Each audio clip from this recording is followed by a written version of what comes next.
Alright guys, I'm back. We're going to see how it goes, but I think this might just be a case of we have to just try and get through it, I think.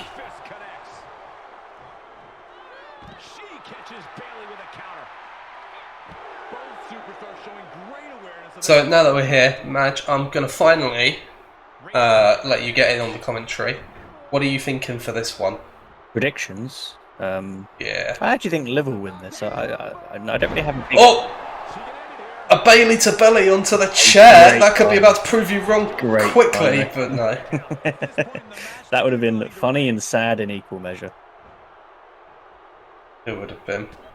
Hang on! Bailey! With the rose plant! That might be it! A quick ending to this one! And Morgan gets the shoulder up. She already looks spent in this one. I know. I mean, Bailey's just hit her with absolutely everything within no time at all. Like, she's come storming out of the stables in this one. Liv Morgan now showing a bit of life. Yeah. I mean, I think if she didn't show a bit of life, she would have been declared much like this match, and her hopes of winning legally dead.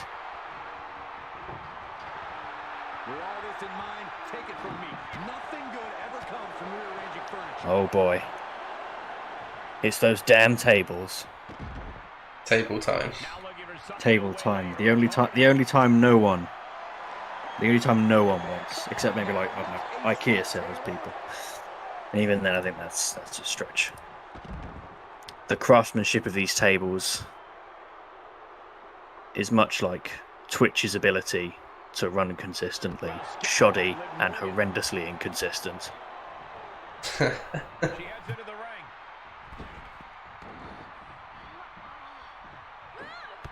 Liv just decided to threaten absolutely nobody there. He's threatening the ghost of Bailey past there, apparently. Expecting her to get up a little bit quicker than she actually did. Old hugger Bailey.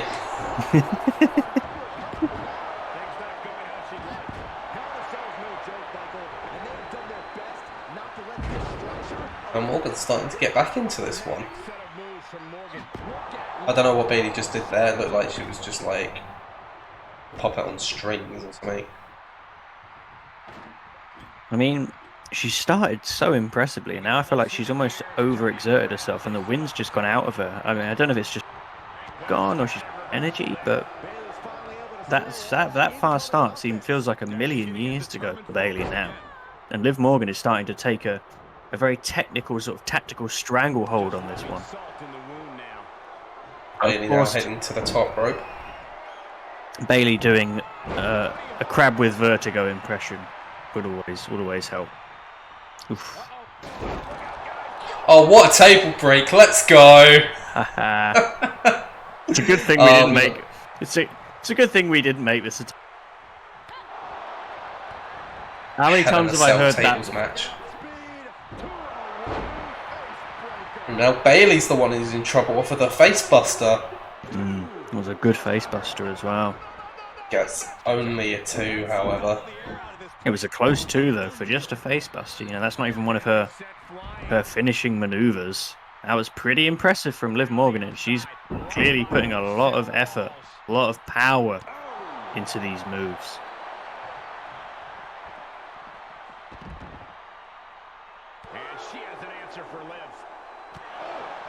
I think Liv Morgan was trying to get Bailey into the... get quite enough on it. And Bailey tried the same. Again, I don't think she quite threw her far enough.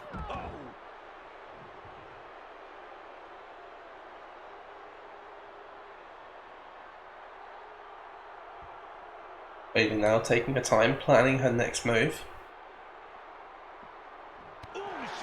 But maybe waiting too long. Yeah, I think she's Morgan going to take control of this again. She's making the mistake of overthinking it, and I think she's trying. Morgan went with a super kick to the approach to the back of the head. Doesn't get it. Did she get much of that? I don't think she made any contact. Really, I couldn't tell. I don't think she did. I don't think she made any contact. It's tough to see from that angle and through the cell, but I think. And Liv Morgan with a spear Well, through the cell. Liv Morgan definitely got all of that. Yeah.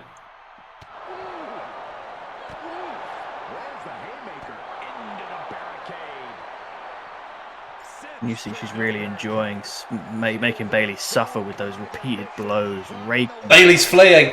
Bayley's fleeing up the cell. Oh my god. And this, ladies and gentlemen, is when it starts to get just a little bit nasty. Ladies and gentlemen, this is the first match of Extreme Rules. Don't let the SmackDown branding fool you. This is Extreme Rules. And we are on top of Hell in a Cell. Yeah. A big impact DDT.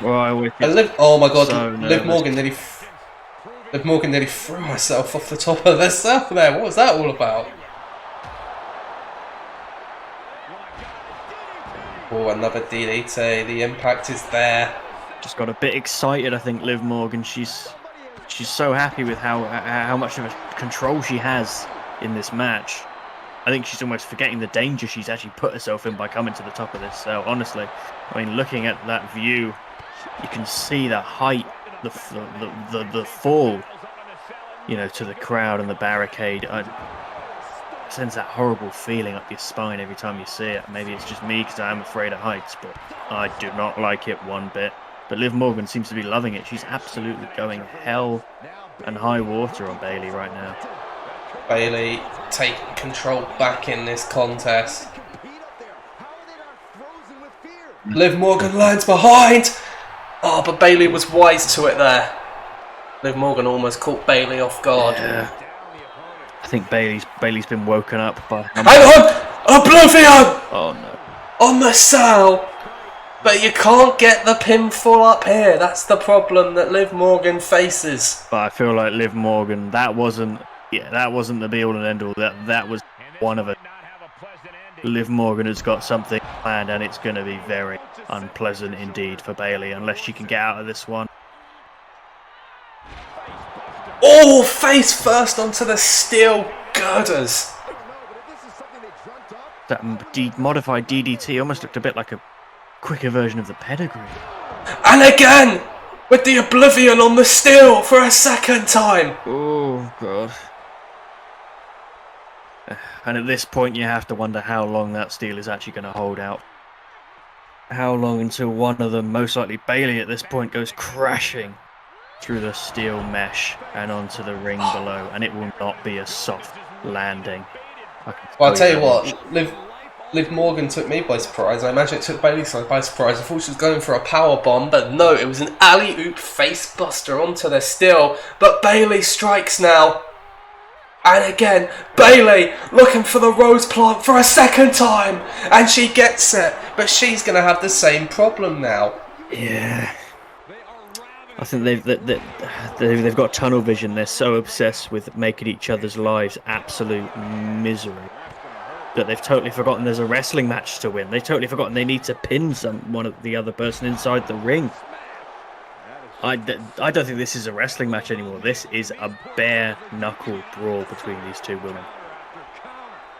You know, pride, pain, anger, that's what's coming into it now. Not a...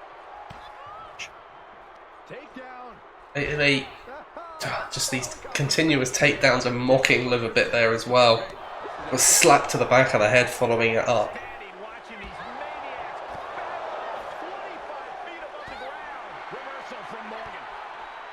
Liv Morgan with another face buster, this time on top of the cell. And once again, these two just can't seem to grasp.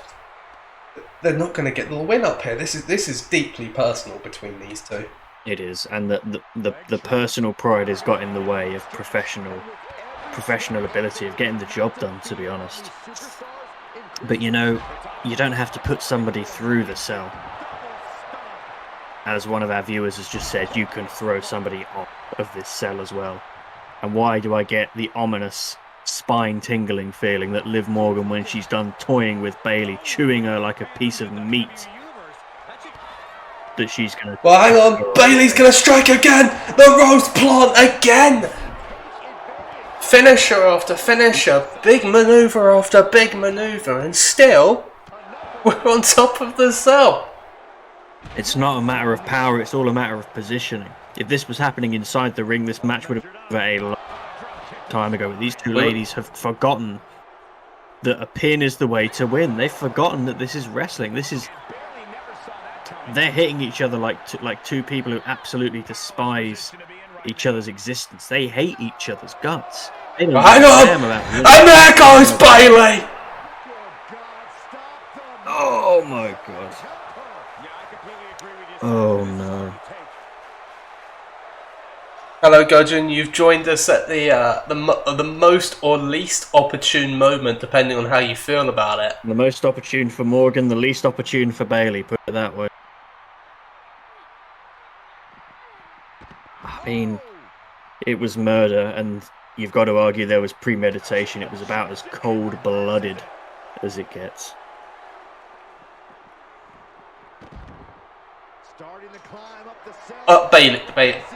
Bayley, come on.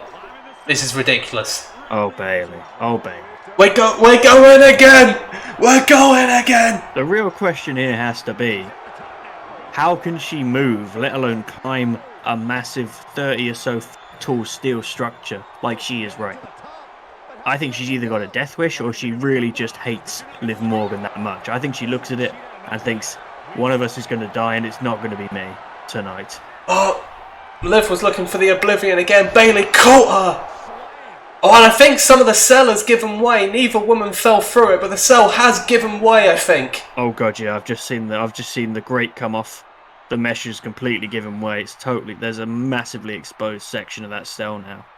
And knowing these two women, knowing the disdain they have for each other, that is going to get put to good use at some point.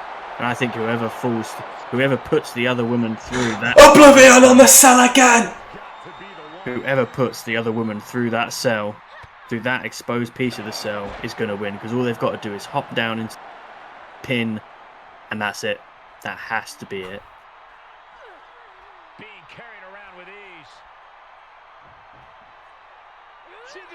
Oh, there it is! Oh, and look at the way Liv Morgan dropped Bayley there. It was totally callous, it was heartless, it was cold. She dropped her the way you'd drop a piece of meat into a freezer. Well, Bayley's been talking about how Liv Morgan's too easygoing. She's too nice for her own good. Well, this has not been nice from Liv Morgan tonight. Oblivion once again. And no way in hell was Bayley kicking out of that one. God himself would have laid down for the 1, 2, 3. I mean, Liv Morgan, I always thought she was an extremely kind, caring, compassionate woman, as well as a fantastic competitor. I've never seen anything quite so cruel in my life as what Liv Morgan has just done to Bayley tonight. Liv Morgan has shown a different side of herself tonight. Vicious, aggressive, but most of all, winning. A winner. Okay, alright, that's not too bad. That's very good.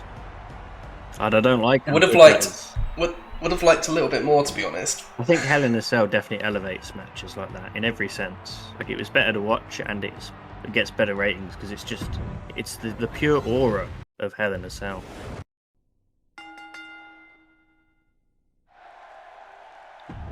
Liv makes me live. Put it that. Well, we then cut to the backstage area where Mandy Rose has a few words to share with the WWE Universe. And she says, I've been struggling to make an impact on SmackDown for a while now. I've done everything I can, whatever methods I can to succeed, to win. And yet I just keep suffering setback after setback. So I'm thinking long and hard about what I want to do going forward.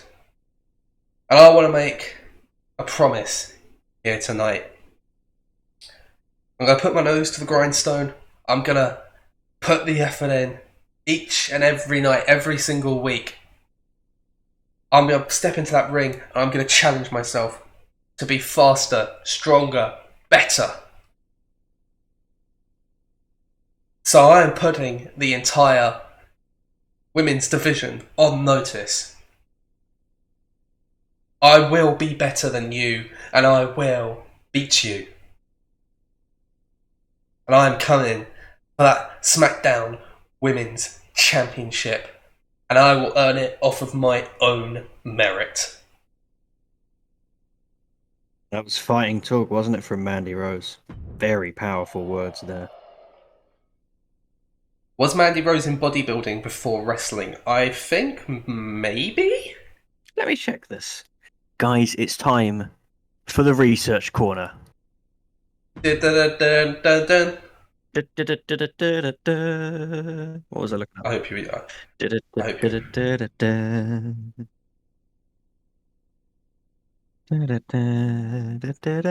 Okay, she began a professional fitness competition career in 2013 and then bodybuilding year in You cut out for the second half of that. Bodybuilding. competitor in 2014. Ah. So yes, well spotted. We head over now to two of the originals of the Universal Championship division. Kevin Owens and Randy Orton going head to head tonight. Again, it's going to be a tables, ladders, and chairs match. Can I get your thoughts on this one? I think we're going to see another instance of legalized grievous bodily harm tonight. Now that I do agree with. In terms of who I think is going to win? By the way, hello Gudgeon, I'm doing well. How are you doing? I'm also doing well, Gudgeon. I hope you're doing well too. I do think that KO is just a slight favourite here right now. But it's very close. I mean, it really could go either. Again, when it gets to this level of competition, when you're getting to some of the biggest shows of the entire wrestling calendar, it's kind of hard to predict who's going to come out on top. Because if it's got to this point, it's never going to be one-sided. It's never going to be obvious. That's part of the joy. That's part of the... I got that, Lily. Carry on. Sorry to interrupt, Madge. Continue. It's fine. I can't remember where was it. I can't remember where I was. You said it's not going to be one-sided. No, because when you get to this point, it never really is. And that's part of the joy of watching such a spectacle, such a big show. Who's going to win? Who's going to come out on top? That's part of the pleasure of what we do. Well, you never bet against this man. It's true. He has this in his veins. The third generation superstar, the 14-time world champion. I've said it all before. I say it every time he comes to the ring. But this is what you want a superstar to look like.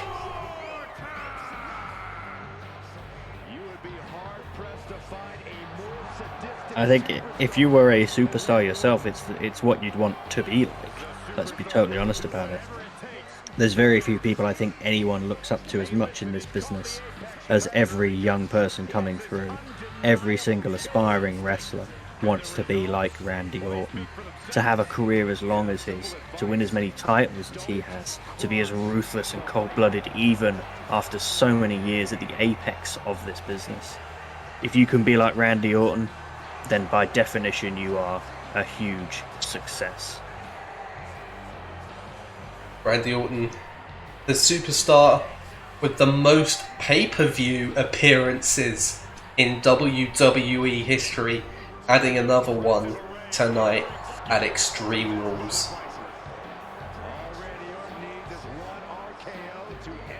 Indeed, he has. I mean, you wouldn't bet against there being a lot more to come after this as well. You said Kevin Owens is the slight. You said Kevin Owens is the slight favourite, perhaps. That's right. Well, no one's ever the massive favourite over Randy Orton. Yeah, like I said, when Randy Orton's involved, never be one-sided.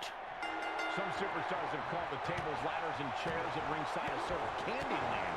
How disturbing is that, Byron? Bit of a slugfest to kick this one off. Yeah, and that will suit Randy Orton. I think we know how good he is as a... Kevin Owens, though, they say fight Owens fight.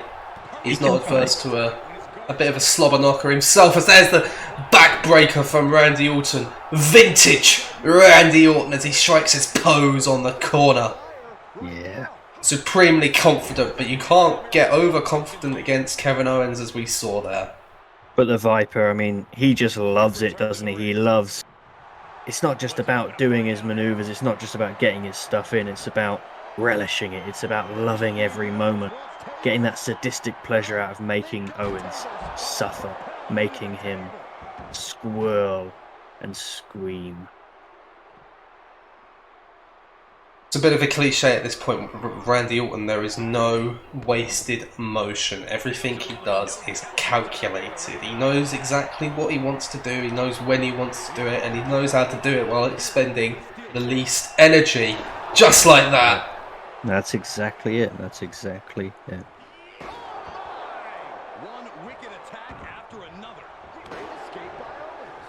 Oh, Owens. A bit too quick for Orton there. Neither man really taking hold, but Orton, the cool, the calm, the collectedness, the poise of the Viper. Starting, I think, to get into the head of Kevin Owens as there's a big shot to the back of the leg. And if Owens can't walk, well, he can't climb up a ladder, I'll tell you what. And to be fair, he might not even start climbing if he's so focused on trying to get it ready. Maybe Orton's just trying to mentally outmaneuver KO here tonight. Wouldn't be the worst game plan in the world. If there's anyone who's good at mind games and the psychology of wrestling, it's Randy Orton. I absolutely have to agree with that assessment. And so far, Randy Orton is schooling Kevin Owens. Yep, he is making him look far older and far weaker than we know Owens is. But again, that's another thing. Randy Orton is a very, very like lost children compared to him in that ring. He's just that good. Orton bringing the ladders into play here. Owens sees his opportunity, sets the ladder up in completely the wrong position. I don't know what Owens is playing at there. I mean, if he's playing a... But Orton's going to make him pay, and Owens just went straight through their table. He played...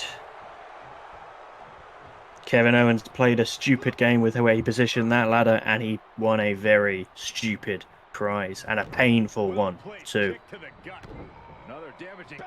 And Randy Orton. Easy as you like for the Viper up to this point. You said it wasn't going to be one-sided, but so far Randy Orton's making you look quite the fool, Majma. Yep, but not as foolish as he's making Kevin Owens look right now, and Owens... Look at that! Look at that smile on the face of Randy Orton. He knows. Look at the smugness, look at the attitude on the face of... Oh, he is loving it. Randy Orton sees his opportunity. Or perhaps he's not quite done with Kevin Owens yet. Big strike with the chair again, and once more for good measure. Yep. And unfortunately for Kevin Owens, I don't think he's going to be able to get off even that easily. Randy Orton will not. He doesn't waste a second. He doesn't wait for a second. He will absolutely batter you from pillar to post, and he will do it quickly, efficiently, and absolutely ruthlessly. That's the kind of man Randy Orton is. Orton saw Owens was getting back into the ring, so very wisely removing the ladder from the middle of the ring.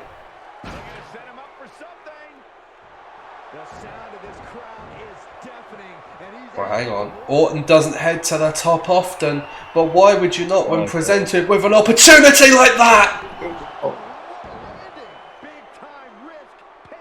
One-way traffic in this match. It's just the way that ladder buckled around Owens' back and spine. Oh, it makes you feel sick to your stomach.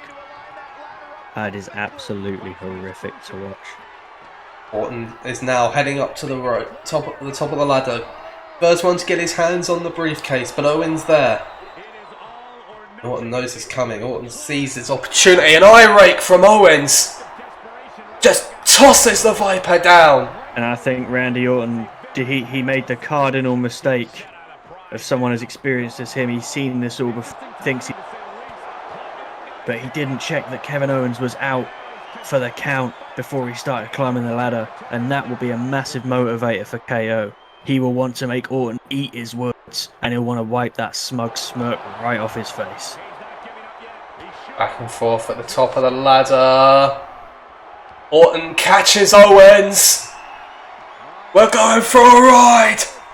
Superplex, and both men are down.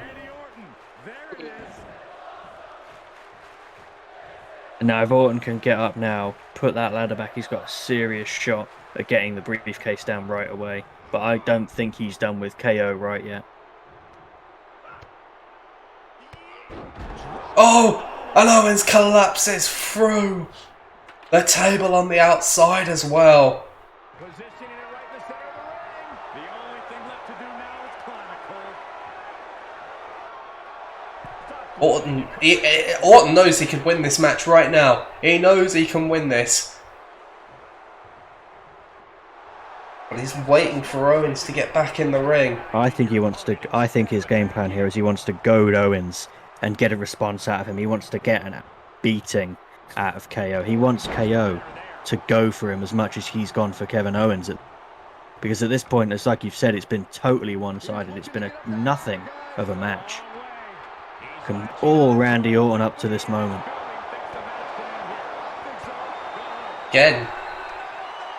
Owens dumps Orton from the top of the ladder. I see what you did there. Perhaps trying to get a quick victory here. Not a bad strategy. Now Owens, he starts to work on unhooking the briefcase. Seems to be struggling, however. Yeah, I mean, both these men have been having real issues trying to get this briefcase unhooked. It's taken them a long time, and they're making very little progress. I think Randy Orton in particular, considering how much he's dominated KO up to this point, he'll be very, very frustrated that he hasn't been able to get close to finishing off the match and putting his signature on what has been fabulous sonata okay, from the Viper. I'm gonna break the immersion for a second and say that I can't do anything. Oh. Randy Orton's broken! Oh my goodness. Randy Orton is broken! Is this Randy Orton V2? Broken God, Randy okay. Orton. I'm gonna put this to you, and I'm gonna put this to chat. Do I change to Kevin Owens and try and fix Orton so we can have a clean finish? Or does Owens just win? I'm putting this to you guys. He was so enthralled by Kevin Owens' manly pecs. He just can't move. He's stunned in place. He's mesmerized. Gudgeon says Kevin just wins. Lily, this could be the most epic moment in wrestling history. We're just waiting on confirmation. Madge, what do you say? Oh, I think I have to see this. This is the funniest thing ever. I think I have to stare at Kevin Owens' thick, manly, hairy chest as he unhooks the briefcase. Do you know what? I want to see if when Kevin Owens gets off the Randy Orton cutscene. Lily says fix him. Okay, do you know what I'm gonna do? What? I'm gonna get up a coin flipping thing, and with your permission, we will let fate decide. Yeah, you know, Raw has broken enough on enough occasions. It hasn't really happened on SmackDown, so I'm gonna let you flip the coin. Okay. What are we saying? Are we saying? I mean, I feel like, to be fair, considering where Randy Orton's staring right, heads stays there, tails fix him. Could you repeat that? So heads is going to be Randy Orton stays where he is. Tails is going to be that we fix him. Okay. Guys, are we ready? I'm flipping the coin. It's tails. Oh, I'm devastated. It's tight. I'm devastated. Oh, I have to fix it. Okay, I have to fix it. We are hacking the mainframe, guys, and entering into... I can't hit him. Oh, no. I can't hit him.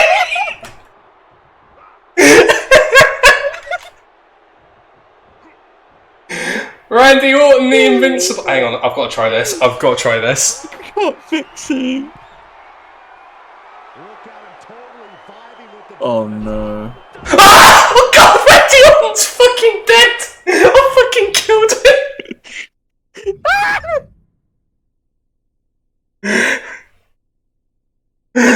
I fucking killed him! Put it onto the ground. Oh, actually, no, you know what? No, fuck it, Randy, you fuck you, Randy. What the fuck, man? You're not moving.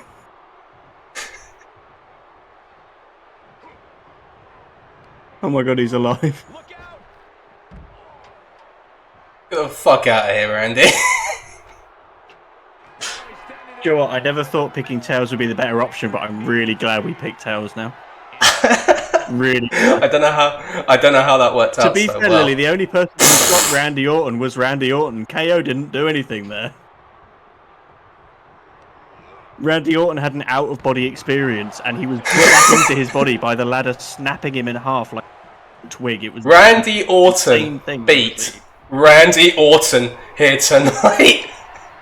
Even if he wins, he goes for an RKO. Kevin Colton. Oh god. He's busted him up. You know what would have been the funniest thing ever? Is if I don't know, this wouldn't have happened, but by magic on top of the ladder he had stopped freezing and just hit an RKO on KO off. That would have been the most incredible play. Fucking hell. Stay down, Randy. Just stay down. This match has been a fucking train wreck. It is, guys, honestly, if this was on Raw in the back, it's that level of fucking innate chicane. He's fucking getting up. No! Orton!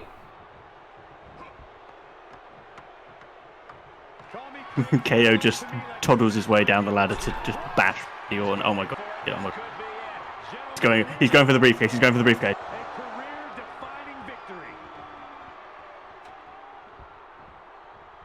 He just fell! He took 5 years to let go of that briefcase. It's like watching a child try and do gymnastics. What the hell was he picking at? What was he doing? What is the matter with Randy Orton today? We've talked about his psychology, his mind games.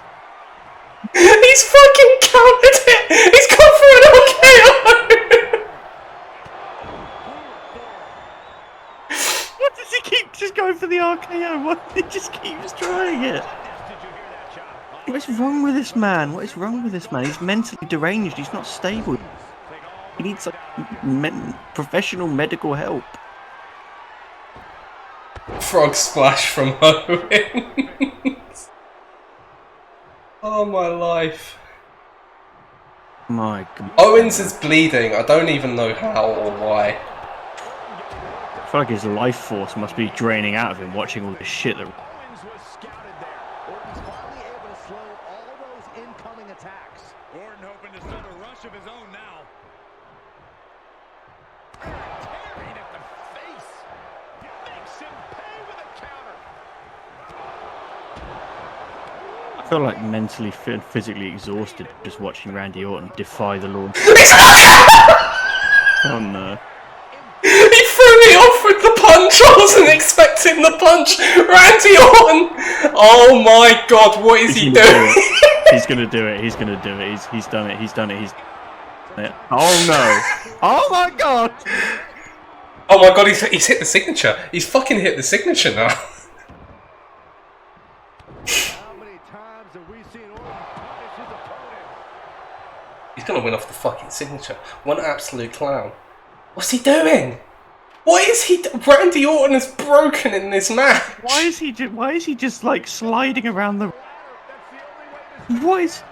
What's happening? He literally just flipped the ladder. He just rearranged the ladder. Oh my god, Kevin Owens is getting up. Oh no, he's not. I thought he was stuck again. I thought he was stuck again as well. Owens has Orton! He's taking 5 years to do anything. Has he suffered an attack of... Has he suffered like an attack of Parkinson's or something? What's happening? KO, just win this. KO, just win this. The crowd are chanting, "This is awesome." I'm not sure that's the word. I disagree about as strongly as is possible within Twitch terms of service. No.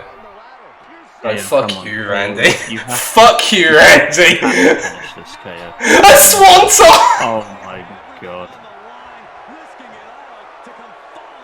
Oh. This is the greatest match of all time. Kids will grow up saying, "I got into wrestling. I became a Randy V. Kev at Extreme 2020." Oh my god, Kevin Owens mercifully wins this match. Oh my god. There's not enough money in that bank to make up for what we've just seen. Randy Orton beat Randy Orton here tonight. Yeah, Kevin Owens was a mere afterthought in the makeup. He might as well have not been there. Honestly, I wouldn't be surprised if we cut back to the ring and it's just Randy Orton dazed for Kevin Owens. Sure, I was ready to cut back and it was Randy Orton on top of the ladder. That would have been really funny. Lily, he didn't even set the ladder a centimetre away. He put it in the same position but backwards. He folded the ladder so he could pirouette the ladder once and then set it in the exact same position. My man was doing yoga with a ladder. I'll take the 4 stars, that's decent. Yeah, honestly, I think the real winner was us. Honestly. I think the real winner was all the friends we made along the way. I think the real winner was medical science, because they just discovered a brand new condition. Guys, I think the real winner... Guys, let's be honest. Let's cut to the real winner here was dementia. Well, we'll have to find out what's going on with Randy Orton on the next episode of SmackDown, but Kevin Owens gets the win in this one. Well, we cut some more backstage shenanigans. Peyton Royce. She has a microphone, and she says, "Look, I've been on SmackDown for a few weeks now, and still I have yet to get my opportunity. I haven't even had a single match. I haven't had a chance to prove myself, and yet someone like Mandy Rose can get opportunity after opportunity and botch it. And then they can come out here and then she can start playing nice to the fans and she can say, oh, I'm going to change my ways, I'm going to start working harder, I'll be better, I promise." Well, it's all a joke. It's time that losers like Mandy Rose got to the back of the line and let new names get their chance. People like me. Mandy Rose doesn't deserve another chance, and if she wants to try and prove me wrong, I am more than happy to pin her to the mat. 1, 2, 3. Because Mandy, you're not going to be the champion, but I certainly will. There's a good promo. There we go. Nice. They didn't get you with your good profile towards the camera. I got your ladder. I got you ladder. I want to show off the ladder's bunda. It is now tag team action. This match on SmackDown was so nice, we just had to do it twice. Except this time it's a tables match, as Edge and Drew McIntyre team up to take on the mentor Seth Rollins and the disciple Damian Priest. I'm looking forward to this one. And you know what? I'm going to take Damian Priest in this match. Which means nothing, because it's a tables match, so it will end when the game says so. It will end when we get through the 5 factory-made IKEA tables and one of them defects, so it breaks at the slightest glance. It breaks as soon as there's a large gust of wind. The Rated R. Superstar. You gotta get the voice break in. The rated R superstar. Superstar. Superstar.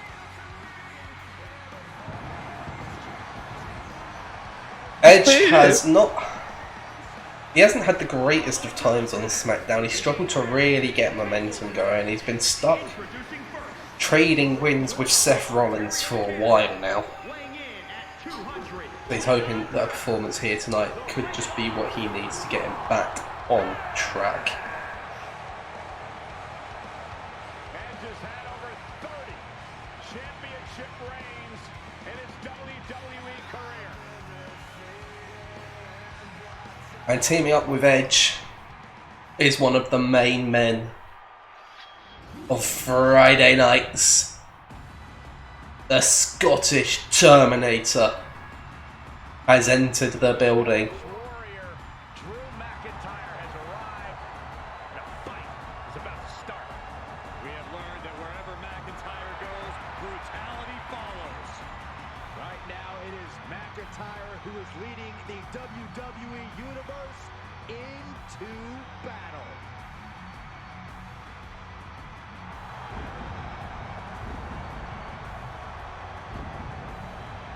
Drew McIntyre. We can exclusively reveal to you that Drew McIntyre has been scheduled for a Universal Championship match in the coming weeks to reflect his fine form. But he did suffer the loss in this match on Friday night. He was pinned by Damian Priest. It did take several hits of the Reckoning, but he did get the job done. He will take whatever he wants. McIntyre laser. That's what he's good at. By hook or by crook, Drew McIntyre just always seems to have a way to get the job done.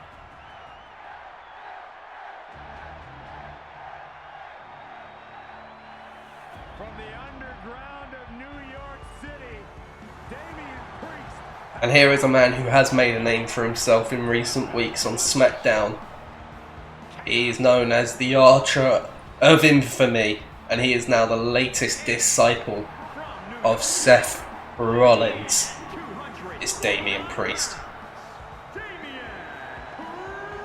He got the win in this tag team match last time round, and he'll look to do it a second time tonight.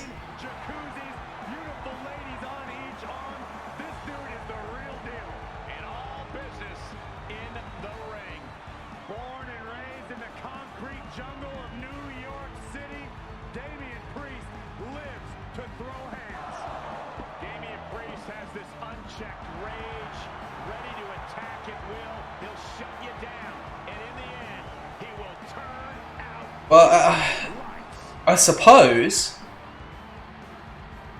letting Seth Rollins take him under his wing is having instant benefits for Damian Priest. We saw how impressive he was last time round, and I'm sure he's going to show it again tonight, as here comes the Visionary. Seth frickin' Rollins, or as he's been called in recent times, Seth Gucci Rollins. The real question is, if Seth Rollins has an exclusive deal with Gucci, who is Damian Priest going to have an exclusive deal with? That is a very good question, and one that I do not have an answer to at this moment in time. Do you want to hear my take? Yeah. Damian Priest, DP. I expect to see him in a Dr. Pepper advert any day now.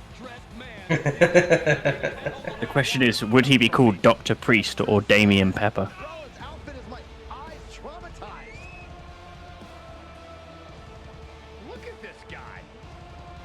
I think Damian Pepper has to be the one, because then he can be Dr. Damian Pepper. The only person I would never want anywhere near me in an operation, on a ward, in a GP surgery, just anywhere. Dr. Pepper, Oh, I need you to do an operation.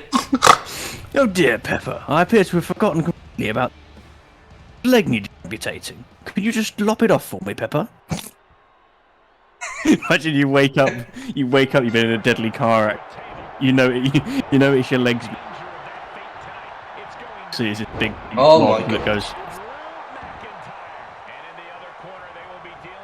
Unfortunately, Madge seems to be cutting out a little bit there, so I'm just going to point out that Damian Priest just tossed Drew McIntyre over his head to start the match. That's kind of insane. I have just having thought of what Lily said about Pig.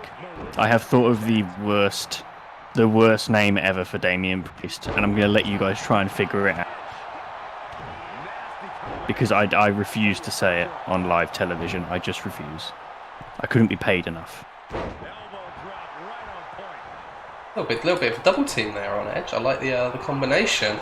And Priest. Oh, big boot dropping McIntyre. That wasn't actually remotely close to what I was thinking, but well done, you. So fair play. Fair play. McIntyre with a gut-wrench powerbomb, dropping Priest, and now the double team on the Gucci one. The Gucci one. the man in the iron drip. How many nicknames can we give Seth Rollins by the end of this series?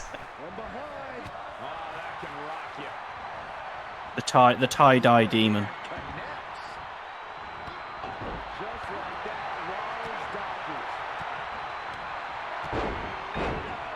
And now McIntyre rolls out. May I ask why, Lily? You advised me on this part of this specific route of my career. I'm curious to know.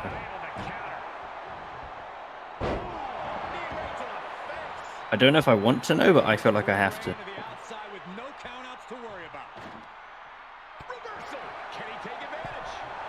Priest is telling McIntyre to bring it, and here we go. Oh, hang on, McIntyre hooks the arms. Future shock DDT onto the table. I've got a sneaking suspicion that Drew McIntyre wants to make up for the ignominy, the embarrassment he suffered last time he faced Priest and Rollins. I think he's been boiling inside. He's been seething about it all week, and he's ready to make... Hang on! Rollins is setting up the table! Priest! He's done it! Oh my God. The teamwork of Rollins and Priest! Wow, I can't believe it. A good ending to a tables match.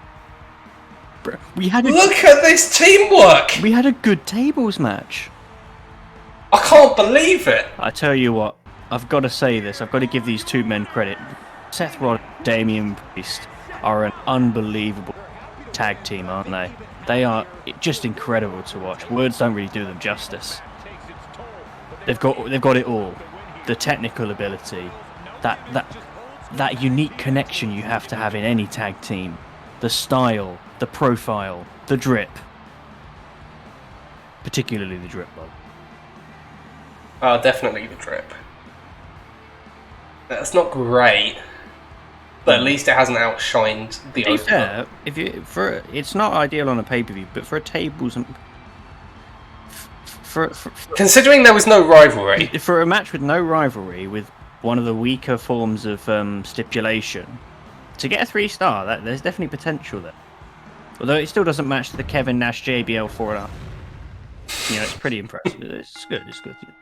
It's something. I'll tell you what, I'm kind of sad there are no tag team titles, because Rollins and Priest would have won them by now. They would be legendary tag champions. They are a fantastic duo. I mean, seriously, they are so good to watch.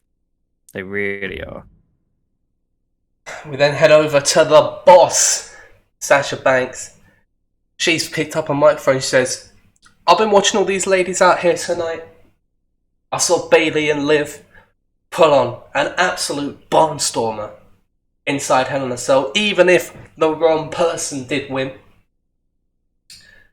But I'm seeing all these ladies putting on quality matches, and I'm seeing them promising to be better and getting up in each other's faces and saying, I'm going to beat you, no, I'm going to beat you, I'm the best.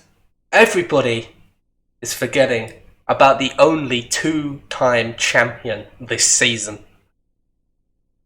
The former SmackDown Women's Champion, and the next SmackDown Women's Champion, the boss, me, Sasha Banks.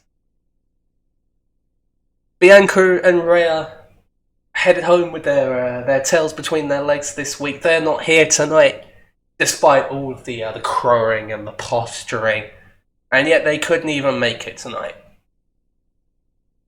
It's a joke. And the punchline to that joke is when I once again take my title for the third time this season, and the boss is the champ on SmackDown once again. Sasha Banks letting everyone know that she is still here. Keep an eye out for Sasha Banks. She's not going anywhere anytime soon. But it is time for our main event. The Universal Championship is on the line in this one. Rules match and is for the WWE Universal Championship.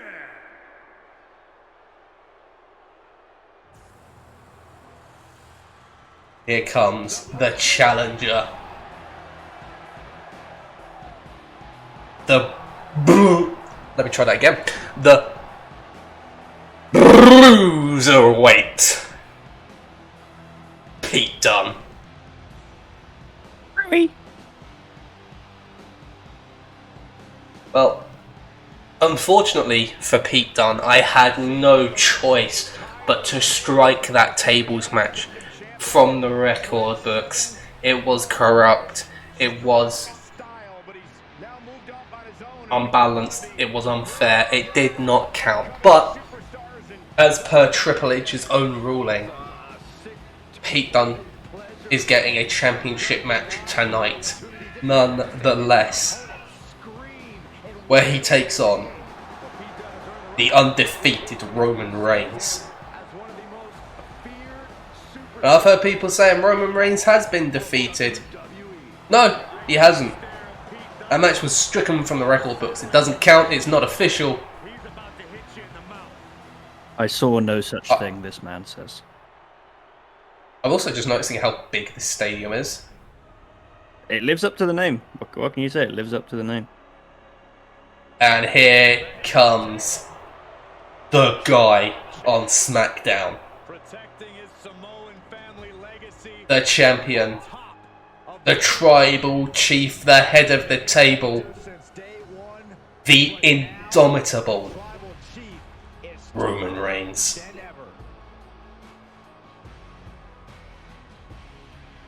He has not been pinned.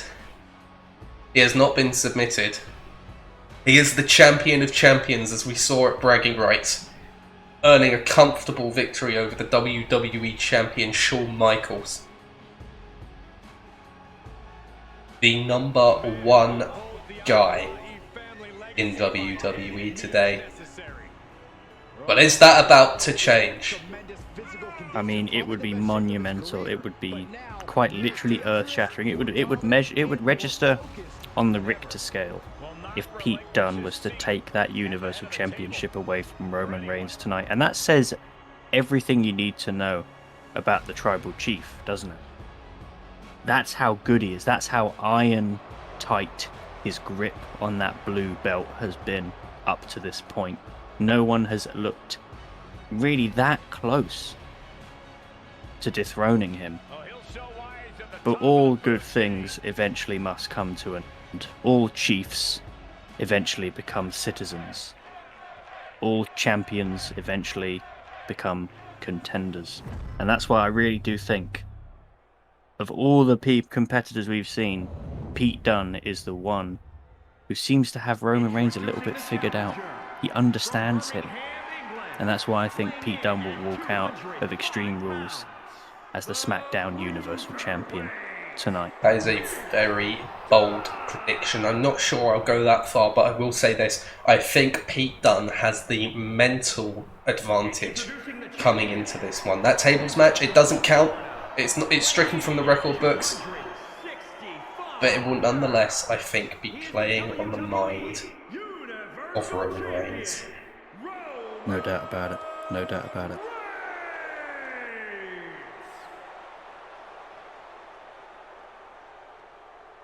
This one's about to get underway. SmackDown's main event of the evening. Extreme Rules for the Universal Championship. Can Pete Dunne do the impossible? We're about to find out. Pete Dunne. Roman Reigns. Universal Championship begins now. Yeah. Here we go. Pete Dunne with the early advantage, taking Reigns off his feet and immediately working the limb game on the champion. My goodness. Big counter from Reigns. Reigns, he's gone for a few big hits here, but Dunne so far managing to get out of the way. That's a triangle hold! A triangle hold early in the match! Trying to catch the champion off guard. Reigns has far too much for that, however, and turns it into a powerbomb. Yeah, one of the biggest strengths of the Tribal Chief is his sheer will and determination. Keep going, no matter how bleak things might look. And to be honest, Dunne, I tell you what, he has taken it to the champion at the moment. I think he knows that if you let Roman Reigns get a you have to take it to him straight away, and you have to hit him with everything you've got from moment one, from the first seconds of this match, or else he will just batter you and never look back. Reigns now starting to get a foothold in this match, weathering the early storm.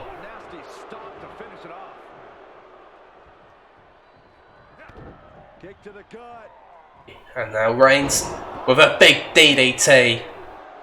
Great maneuver by the Tribal Chief. Reigns going to be the first one to make his way under the ring. And he has a kendo stick in hand. Pete Dunne has some devious things in mind, taking apart the Spanish announce table. But Reigns going to meet him and clocks him with the kendo stick. He done no wise to it the second time. Not going to let Reigns get too much use there. I want to hear you guys in chat. Who are you pulling for? Who's walking out the champion? Big left hand shot there from Reigns. Delivered into the barricade. Knew what Roman had coming. Again, Dunne moves out the way. Could be a chance for Dunne to change the complexion of this one.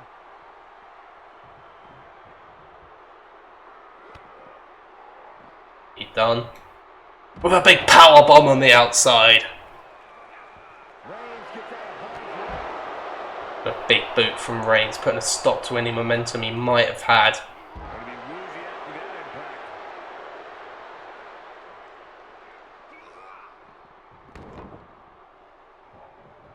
Very eloquent from Gudgeon. I like that little bit of wordplay. A man of few words, but those words say a lot, so to speak. Precisely. Pete Dunne tells Reigns to bring it, and Reigns fell for it. Basic mind games from Pete Dunne. And Reigns just ran straight into it. Look at Dunne now, just mocking the champion, slaps him even. The complete disrespect, and there is a table. Yeah. Well, that's what this all stems back to. A table. He's setting up the table in the corner. This isn't going to be good.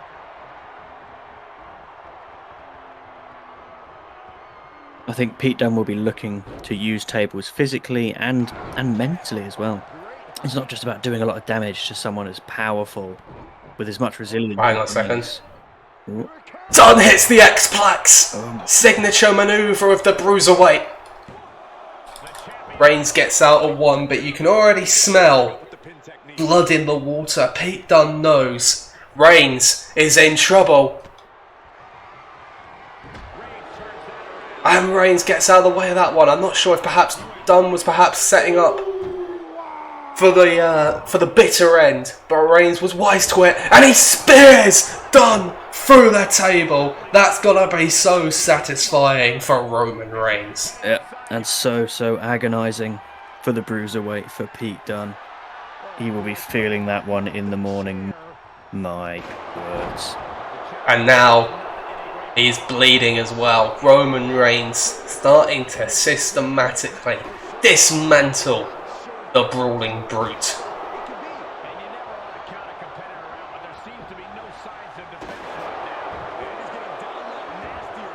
And that is just devastating blow after devastating blow to Pete Dunne with that chair.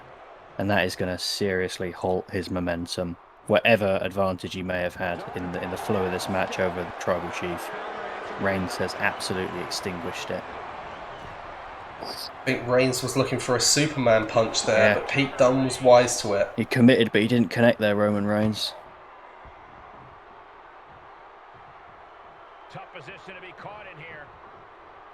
And now a power bomb to the outside. Roman Reigns starting to take a more commanding hold of this championship contest. Yep.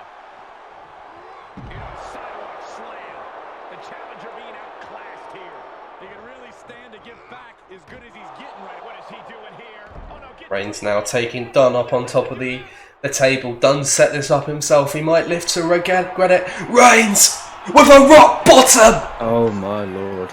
Rock bottom through the announce table! Well, I think we all know where he got that one from. And is Reigns going to put Pete Dunne's title hopes to bed? Is he going to finish him off now, or is he going to toy with him for a little bit longer? I'm not sure what he's scheming, but it can't be good. Dunn turns that around. Dunn reversing the momentum. Pete Dunne, though, he's still alive in this match as Roman Reigns goes stomach first into the corner of that table. That's gotta hurt.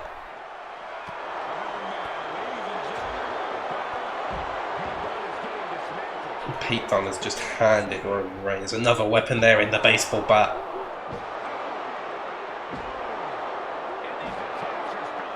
Hammering away, or I suppose batting away.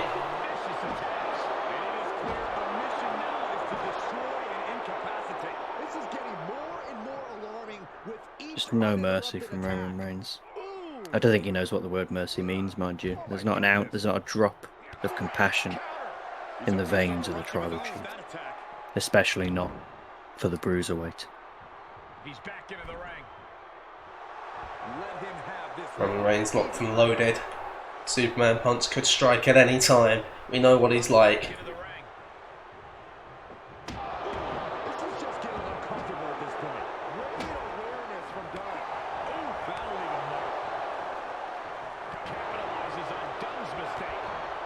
Back and forth between these two now. Pete Dunne. Oh, and he saw it coming. Brilliant work there from the bruiserweight. And now stomping away at the Tribal Chief. Pete Dunne getting back into this one. Could still go either way.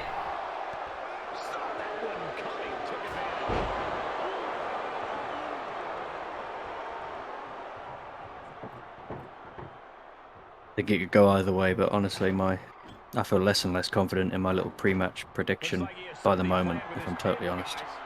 Pete Dunne has Reigns half and half suplex, expertly executed by the challenger. Looking for the X-Plex again.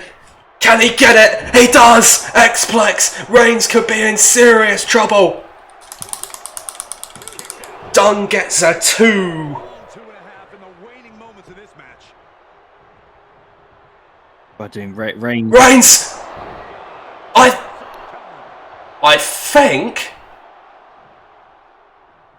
I think those were some brass knuckles we saw in Roman. Oh. Now with the guillotine locked in.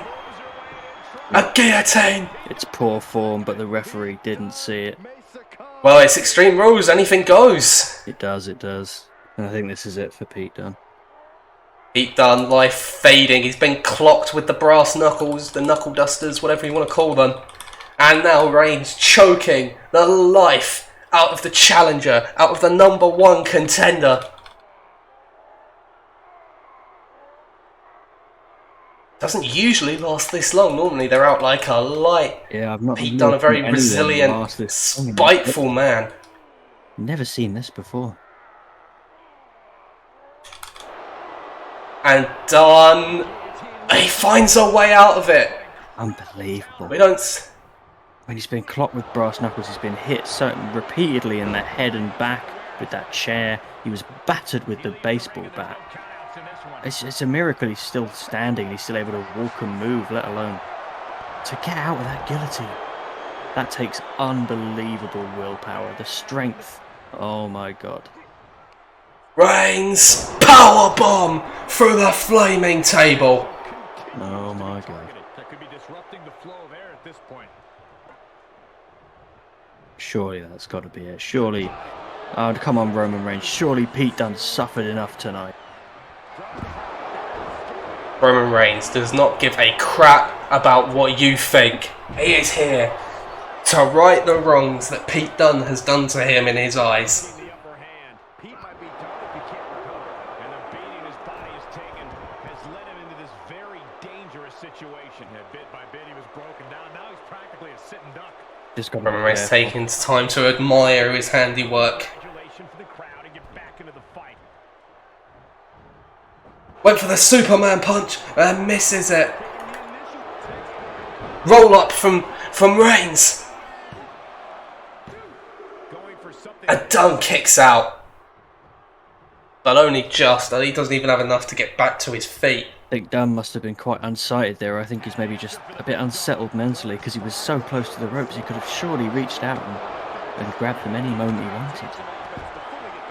A rope break wouldn't count in this match. Got to remember that. That's true. It is extremely Reigns obvious.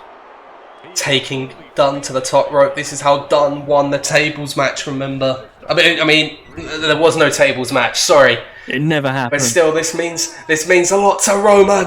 Superplex. Pete Dunne is getting dismantled. Overwhelming attacks from Roman now. And now look at Reigns. He's just toying with a challenger. I mean, Dunne got one over him once. I doubt it will happen a second time at this point. The speed at which Roman Reigns is working, sheer aggressiveness of every single move, every moment. It's just tearing Pete Dunne apart. To be honest, it's become an exhibition now. This is over as a contest, I'm afraid. The power of Roman. Stomping down. Reigns really having his way right here. Yes. Dunne gets out of the way of that shot. And a big German folds Roman Reigns like an accordion. And now Dunne with the sledgehammer. Oh no. Is he seriously still going to be alive in this match?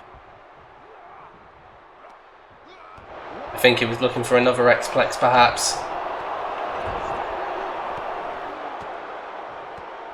Every time that Dunne shows a bit of life in this contest, Roman Reigns is there, put a stop to it. Take a good look at a Telling the crowd to acknowledge him, look. Yep.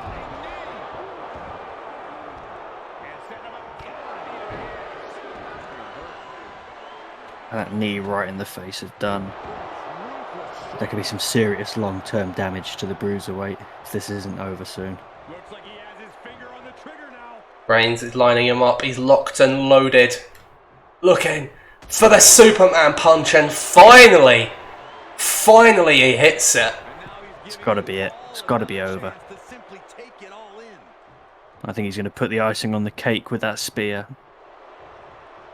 He's looking completely lost. Reigns lines it up for a spear and he gets it. So Enter the cover. 1, 2. Wow, that's pretty unbelievable, Cole. Reigns just released the pin. oh no. I think he's going to seriously try and injure Pete Dunne. I think he's trying to hurt him permanently. Another spear from Reigns. If Reigns has any decency, any humanity in that, that'll be it. It'll be over. Roman Reigns isn't a decent man. He doesn't care about compassion, mercy. He's not interested in the health of his victims. Let's be perfectly honest here.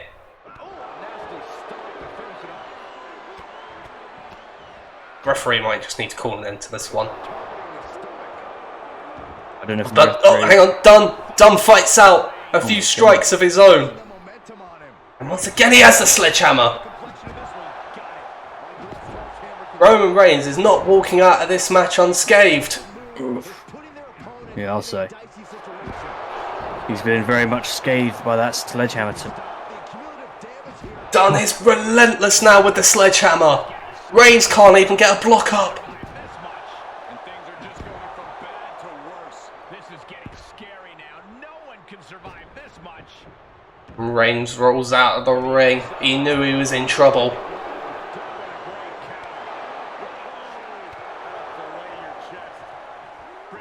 And now Dunn's got a hold of the arm. The joint manipulation of Pete Dunne.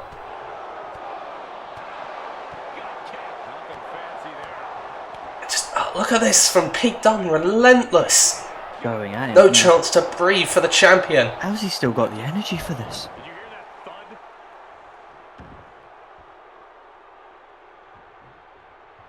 Not taking his eyes off of Roman for a moment. What is Pete Dunne doing here? He's just circling the ring. He's like a shark circling his prey. And now he's got the kendo stick as well. Roman pulled that one out right at the start of the match. And that's blood. He's drawn blood from the tribal chief. And there's he's got the triangle locked in. And he's got the triangle locked in on the outside. It won't count, but it's going to do the damage. Oh, but it's not the right place. Just isn't the right place. Reigns powers out of it again, and there's another powerbomb, and this time I think the head of Pete Dunne might have hit that baseball bat, but Dunne straight back to his feet. The back of his skull cracked against the cold metal. That was horrible to watch. You don't want to take your eyes away, but at the same time, almost sick to watch this. Reigns into the powerbomb.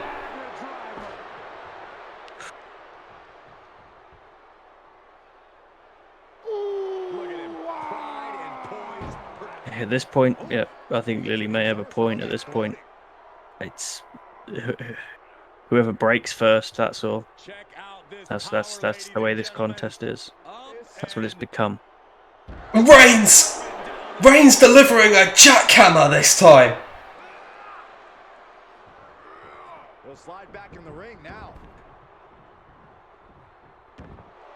He's reminding his competition that And through it all, Roman Reigns looks like he could still go another half hour. He could go until the end of time in that ring. That's how much he enjoys this. That's how Roman Reigns Roman lines up the challenger. He's telling him to bring it. There's a spear from Roman Reigns. Another guillotine locked in again just to send a message. Pete Dunne is out.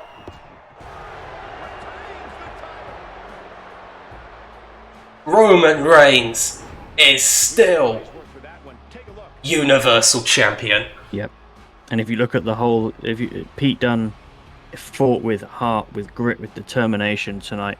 But if you look at the way the match panned out, it really wasn't even close. Roman Reigns was never in any real sustained danger in that contest. And he ended it about as clinically and as coldly as you could retain a championship. This is the type of victory where you really have to weigh the costs against the benefits. the Roman Empire grows as Reigns continues. Saw a quick shot there of Pete Dunne sprawled on the outside. Yeah, he's not moving. Yes! Ah, shit.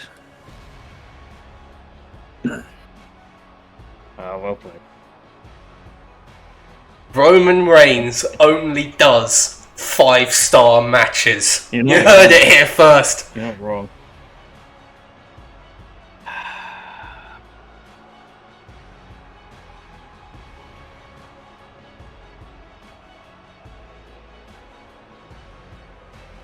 How you feeling now, Madge? Concerned. I still think you're in with a shot. I think that tag match might have fucked me over a little bit. But again, it was a mid-card match. It was a mid-card match. It's going to be very close, I think, but I feel like you've just got the edge here. That's my concern now. I was concerned about putting that in the main event. I stuck to my gut, and it was the right call. No excuses for Raw. We just have to get the job done now. We've seen the batting average. We've seen where the line is at, and we have to step over it. We have to up our game now. Lily, who are cousins? I didn't realise we were doing Extreme Rules in Alabama. Jeez. God damn it. Madge, I'll pass over to you for your show here. Fantastic. So, this is one that's been... No, they're not, Lily. This is one that's been boiling and burning. It's been on the back burner. It's been in the background. It's been on everyone's mind for quite some time now. For weeks, these two men, two of the most bloodthirsty, brutal, sadistic superstars in wrestling today. And they're going to get it on, and they're going to settle everything tonight in an Extreme Rules match.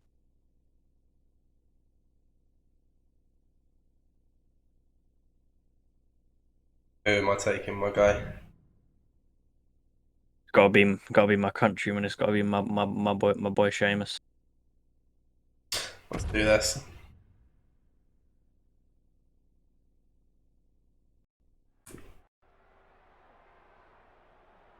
Trust me.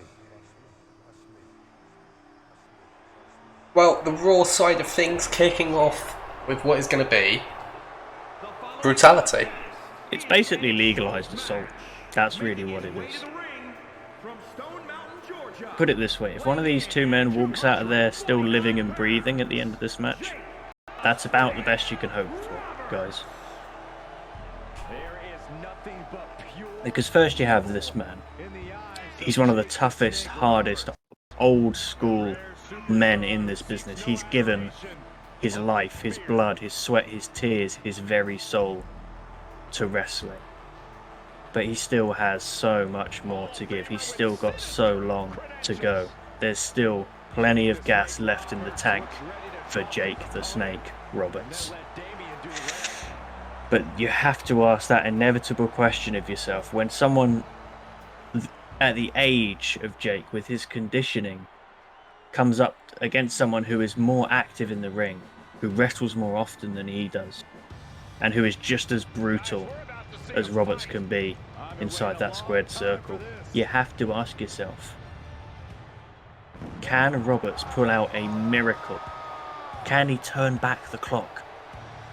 Or is this man, the Celtic warrior, the pride of Ireland, the Emperor of the Emerald Isles, will he be the one to continue his ascendancy on Monday Night Raw? Because we put some of the most mean, vicious, callous and cruel wrestlers in the world in front of Sheamus, and he has chewed them up, spat them out, and demanded more. He wants more. He needs more. He has a bloodlust that it seems it can never be quietened. That voice in his head that pushes him to dish out pain never seems to get any less loud. If anything, day by day, week by week, month by month, it's gotten worse and worse and worse.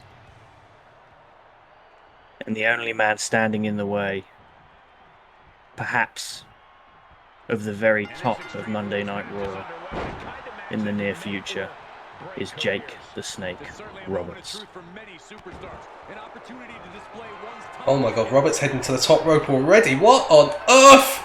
You never see Roberts go to the top rope. It's unprecedented. Sheamus is just giving Roberts a free shot there. These two men, they love to fight.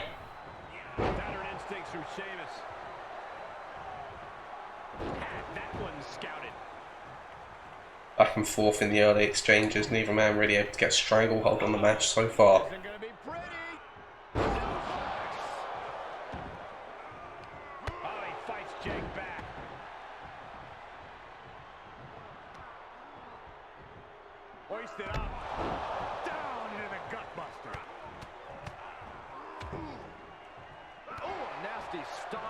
finish it off. Oh, right to the gut. You gotta imagine whoever can pick up the victory in this one. As big knee from Sheamus. Will have big things in their future now. Yep. Because I think these two men are, for excluding the current title picture, these guys are knocking on the door. I mean, Sheamus has been knocking on the door weeks and weeks.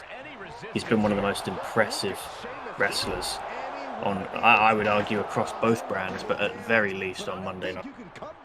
Every time there's a new challenge, a new hurdle for him to jump over, a new mountain for him to climb, he does it with such ease. He makes it look so simple. But this is a different level. This is a different proposition for the Celtic Warrior tonight. Dropping the knee on Roberts there.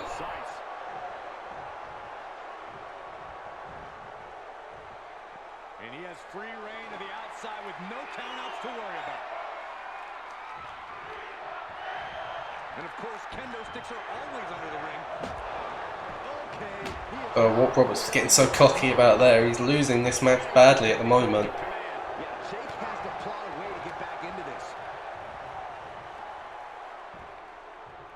Sheamus now taking proper control in this contest. Yeah, I think the conditioning and just the sheer fitness, the advantage in terms of age, in terms of just the ability to move quicker, the ability to think quicker that Sheamus has over Jake the Snake is starting to show. Unfortunately, I think that could be the story of this match, unless Jake Roberts can do something unprecedented. It's going to be tough for him to keep up with the Emperor of the Emerald Isles tonight. Sheamus was looking for something big there, but Roberts able to shimmy on out of the way of it. And now the strength of Roberts on show. That was very impressive. I didn't know he had that in his arsenal, in his locker. He's a strong man, all right, Jake Roberts. He won't let anyone intimidate him. He won't let anyone outpower him. Put it that way. Roberts to the top, and this time he gets the elbow drop. He even does a 180 as he lands. I don't even know how that's possible. But Roberts, pretty impressive, with a big clothesline, dropping the Emerald Emperor.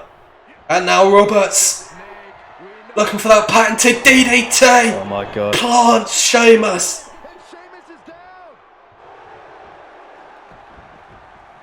From nothing, DDT Roberts to win this match.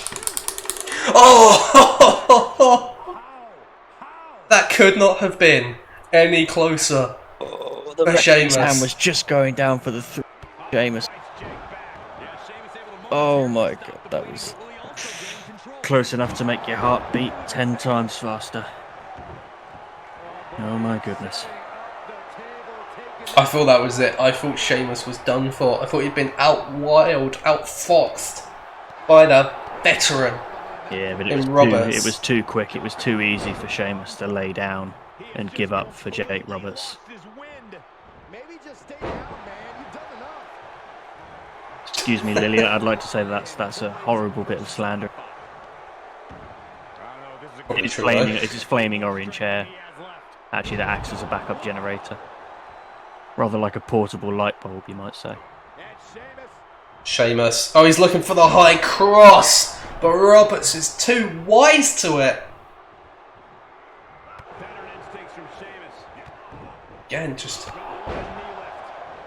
Yep. As this match wears on, he just took far too long there. Far too long.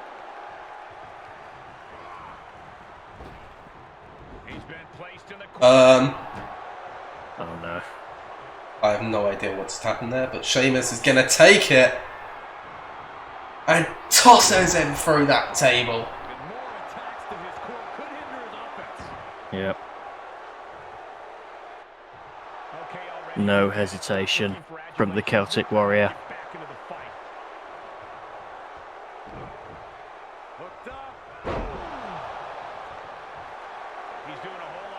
This is getting up. Roberts is never gonna. You can accuse him of anything you like, but one thing you can say. Another clothesline drops Sheamus. He never gives up. 2 count again. Roberts knows now he's going to need something more, something devastating to put Sheamus away. And there's the baseball bat. I really do think that if that DDT couldn't do it, I don't know what will. Sheamus with a brogue kick! Oh my god. And could it be it? Even taking a little bit of time to play to the crowd, to mock Roberts a little bit. He knows that that was enough to seal the deal. Yep. When he brings out that brogue kick, Sheamus, there's almost no one who can stand in his way. There's no one who gets their shoulders up after he's hit them in the face with that Celtic heel of his.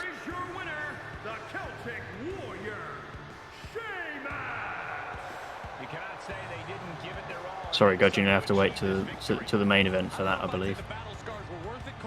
I need a good rating now. Okay. I don't like how positive that sounded. Oh, No, you shouldn't. You really shouldn't. 3.5? How could it be 3? That's unbelievable. How can that be 3.5? What more do I have to do? It was level 4. It was level 4. They were both pretty popular. Yeah, and Sheamus is this is his specialty. This is his specialty. The styles mesh as well. It must be a It must be. And it's the pay-per-view bonus. How the fuck is that 3.5? How is that 3.5? That's ridiculous. Watch Alexa Bliss versus Becky be like 4.5 now as well. I really hope it gets 5 stars. I genuinely would probably. Can't lie. I would be so fuming. I'd be fuming. Still, we've got other business to attend to. We've still got a whole pay-per-view to run. So we've got a bit of an interesting. AJ Styles has come out here. Basically, we had a free slot in this pay-per-view tonight where someone for the sake of helping the brand push its financial weight a little bit, someone could have any amount of time to advertise anything they wanted. And AJ Styles was very eager.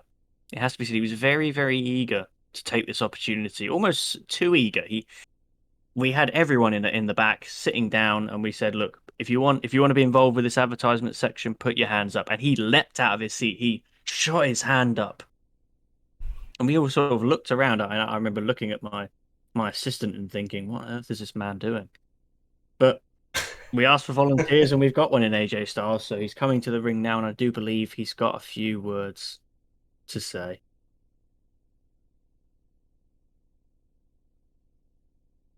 Now, I know I haven't been seen much these last few weeks on Raw. And all my fans, all my Starlemania, why has AJ been so quiet? What's happened to him? Where's he gone? Well, I have a personal and professional announcement to make.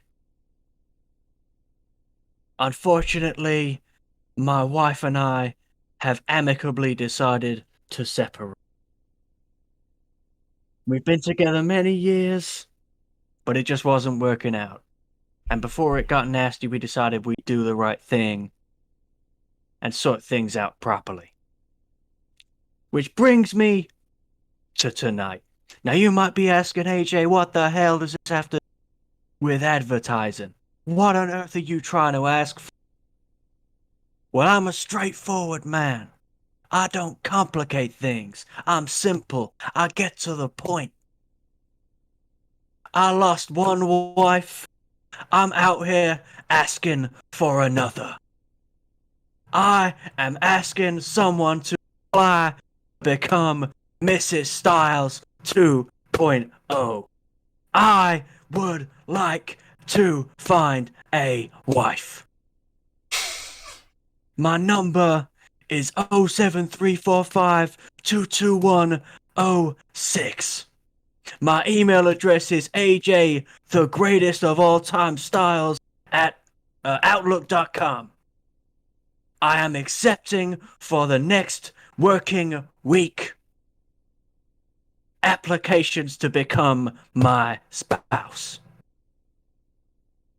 We will have a round-based system where the 10 best applicants will step into the ring and fight to the death, and the last one standing will have my hand in marriage. I look forward to hearing from you people very soon. AJ out. Well, we weren't we were not informed of this in advance, ladies and gentlemen. AJ Styles having a few personal problems at home. I think he's I don't want to say gone off the deep end, but clearly having a difficult time. So we will speak to him in the back, and we will get some information about whether he's being serious with this, because we it's hard to know. Please don't email yet. Don't phone. Don't call. Don't go to his place of residence, his house. We need to check that he's okay and that he was being serious with this, and maybe get him some evidently very needed professional help. Ladies and gentlemen, thank you very much, and we will move swiftly on to the next part of our scheduled programming. Oh my god.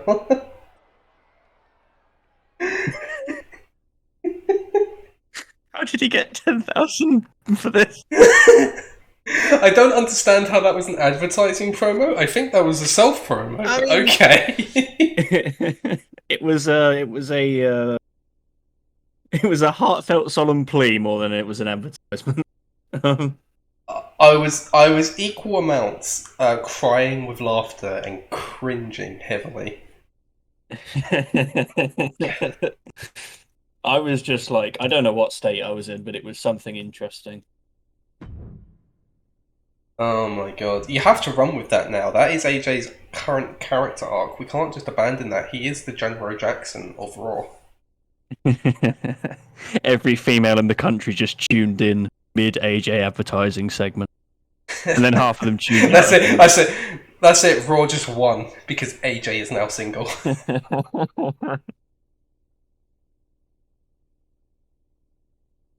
Oh my god. So, back to some actual wrestling on our wrestling show. we're gonna have another Extreme Rules contest against possibly the only two people more mentally deranged than Sheamus and Jake the Snake Roberts on Monday Night Raw. We have a man who has literally made an entire career out of basically self-harm in a wrestling ring, versus a man who has probably killed at least a double-digit number of people. So it should be pretty good. It's Cactus Jack and Umaga in Extreme. And who am I taking, good man? I'd like you to take Cactus Jack. You know what I have to say to that? Bang bang! Bang bang!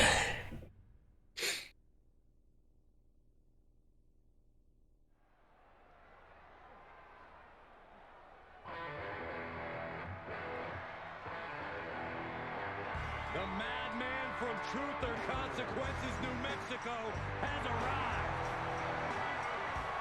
The following contest is an Extreme Rules match. Making his way to the ring from Truth or Consequences, New Mexico. Weighing in at 287 pounds, Cactus Jack. The most deranged man on Monday nights, maybe? There is nothing. Bang bang! That this man. He's got to be up there. I think this man was not willing to put his body through to get a big, fat, juicy dub in this one. I don't think he's the only person this evening, ladies and gentlemen, who's big, fat, and juicy. But I do have an update on AJ Styles.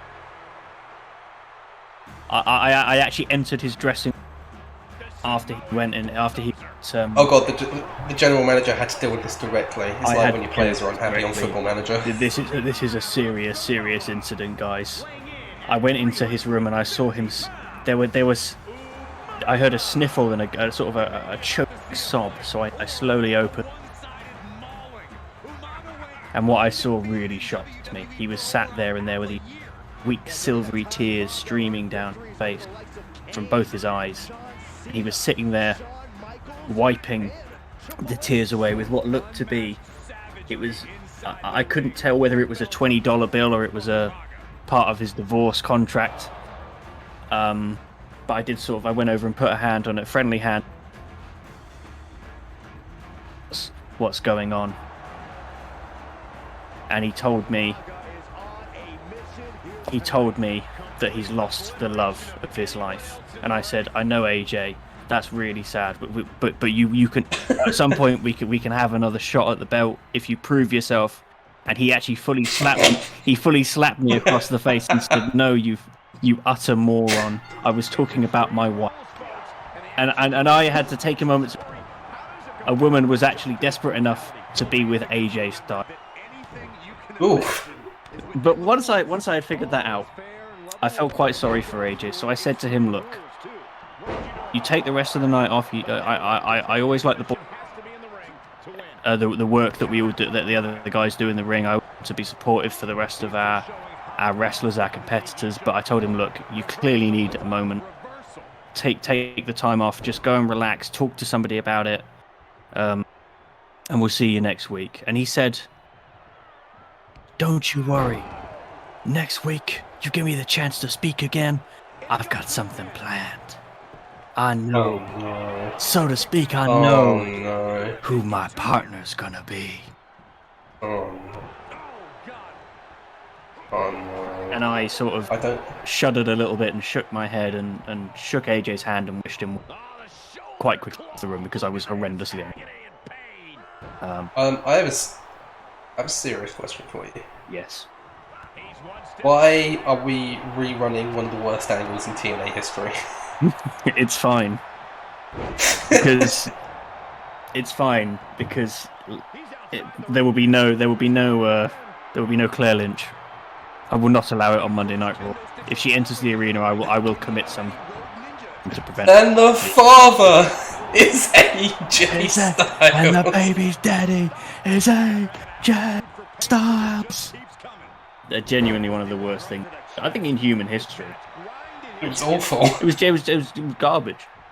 Outright garbage. I can assure you, ladies and gentlemen, I did ask AJ before he left for some clarification. He said he was not talking about Claire Lynch or Dixie, so he can for the next week before our scheduled episode of Monday Night Raw. I was close to having some kind of serious episode of an aneurysm probably, which would have still been less painful than watching that angle. Enough. But anyway, great guys, we have a great contest. I think we've ignored the first half of this match. Important wrestling with AJ Styles. From what little I've gleaned by glancing at it's been pretty brutal, as you would expect from these two guys. I mean, they don't really do anything in halves, do they? It's either all or nothing for Cactus Jack and Umaga. And to be brutally honest with you, I don't know who's going to win today. I don't know if anyone could be doing anything at the end. Oh no, what happened? That is the best animation I've ever seen. He just absolutely flopped. He just fell into him. He fell on him. The reversal made it even funnier. I like how he fell on him, and he achieved literally just really hurt himself badly. Yeah, it's bloody horrific. I thought maybe because we had the shenanigans on SmackDown that Raw would be safe, but no.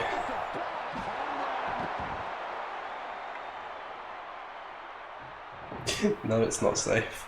I don't think AJ Styles has just shown that as unsafe as it gets. This is an unsafe working environment, and I think we need to start a union. Yeah. I'm not gonna lie, if I was a female wrestler, I'd just be like looking over my shoulder for AJ Styles in the crowd, holding up all of their signs at once. Like he's just sat there in one position, holding up. That one guy in the crowd. That one guy in the crowd who's holding up the "Marry Me, I'm Single" sign in every women's match. That's actually AJ Styles. Yes, AJ Styles has sunk to a new low in his personal life, and it's become he's the man who holds the dodge. Oh dear. Oh my god. Oh, why would you jump onto the ladder, Mick? Why would you do that?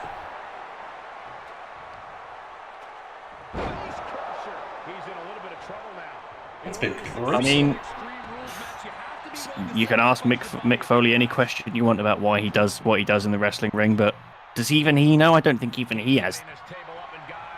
I think he does it more out of instinct, reflex, and desire to hurt himself and somebody else.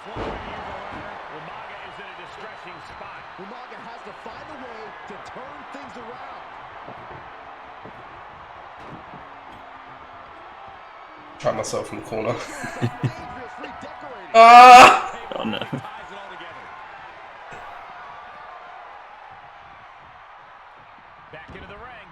Umaga just got up and Cactus Jack fucking legged it. Absolutely legged it. Look at the pace of this man. Cactus, what are you doing? He's just having a fucking run around, I'm not gonna lie. Having a cheeky stroll mid-match. Oh no. That's disastrous. Oh, I think I know what's gonna happen. I'm just gonna let him pin me. No, I'm not. Honestly, the fact that Mick Foley has not ended up going to the table with it. Yeah, I was kind of hoping you would, to be honest. Oh, hang on. He might do. It would have been a Mick Foley bump. Oh no. Oh my god. It was a Mick Foley bump. Yeah. I've seen it, it was a Mick Foley. Oh, there's that fucking pop-up Samoan drop. Umaga looking for the Samoan spike, and Foley gets out of the way of it. That's a brutal elbow to throw Umaga off his game, just enough for Foley to slip. Oh no. I love it. Good. It's too good. At least he didn't hurt himself that time. At least he actually managed to... That's good enough. See, Gudgeon, I would feel bad for these table manufacturers if they actually knew what the fuck they were doing, but they don't, so I don't feel bad for them. 2, 3, 4, 5, 6. Randy Orton giving 8. 7, Ooh. 8, Ooh. 9, ooh, 10, 11. Randy Orton giving JJ Styles Ender's moment of.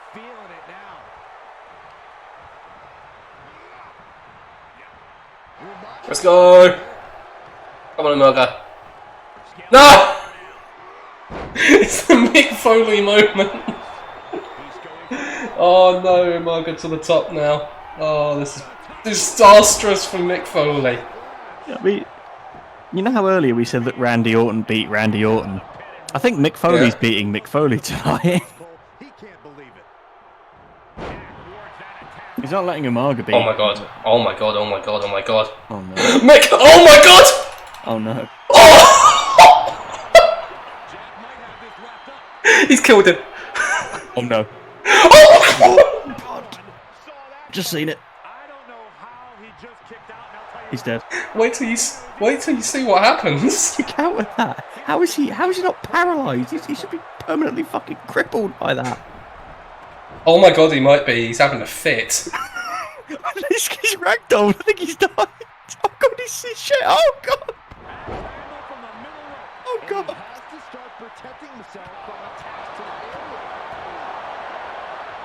Honestly, I feel like I should be trying to diagnose this man, not watch the match. I think he needs help. He's urgent medical help. That is the most brutal thing I think I've ever seen. Lily, Umaga heard you say a bunch of doctors and thought, hey, might as well get a fucking... Might as well get him a paycheck. Might as well get the paycheck, bro. We got to justify...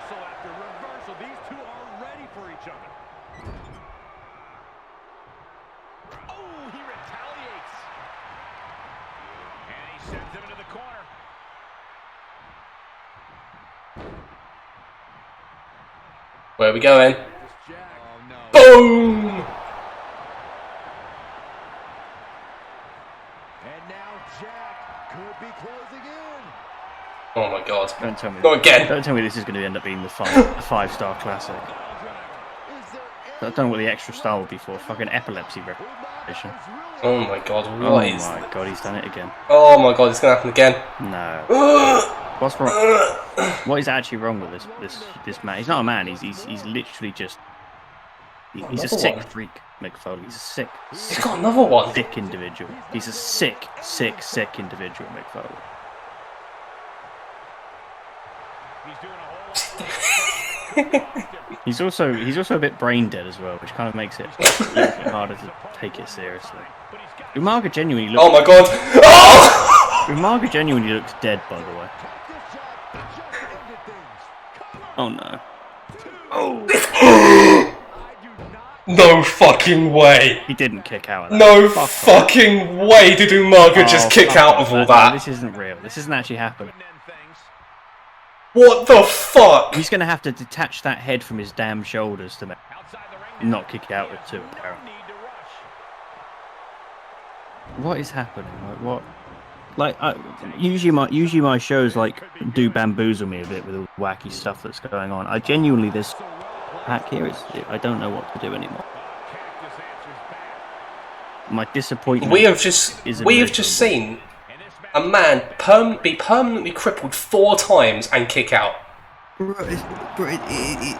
It's like if you went to the neurology ward in a hospital and just pinned somebody with severe crippling disease, they just kicked out. It's like that's the level of what Umaga be in a hospital bed, probably in surgery. And yet here's Cactus Jack just dropping him onto the steel table about 50 times to make sure that he can't ever hug his children. And he's just taking it. He's just letting it happen. He's letting it happen. And look at the expression on the ref's face, by the way. He's watching this the way that you'd watch like a sports game at a bar. Like, he's got this lovely smile on his face. He's like casually strolling around the ring, while Cactus Jack just breaks Umaga's back and then snaps his neck. It's horrific. Oh my god, Umaga's getting back up. How is this man still going? Oh my god, Umaga caught him with a spear in midair! What? You can do that? Oh my god. I was not expecting a spear from Umaga. And it barely got a 2 count. I'm done. These two are insane. I think It's insane. That's an insult to legally insane people. These two are like, they've gone beyond that. They've gone. He kicks out again. Umaga taking control of this contest now.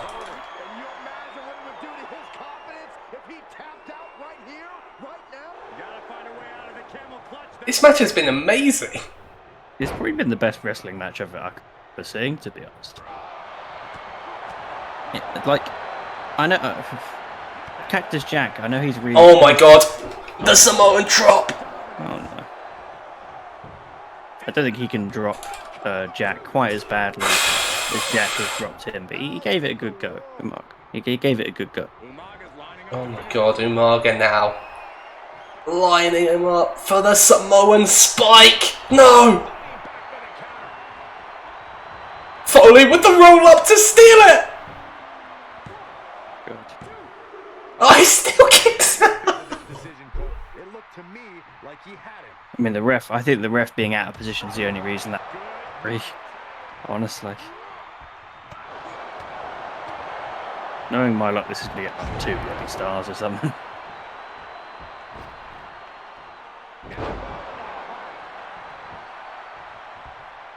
I don't know how this match is still going. Neither do I. Oh my god, look at the strength of Umaga!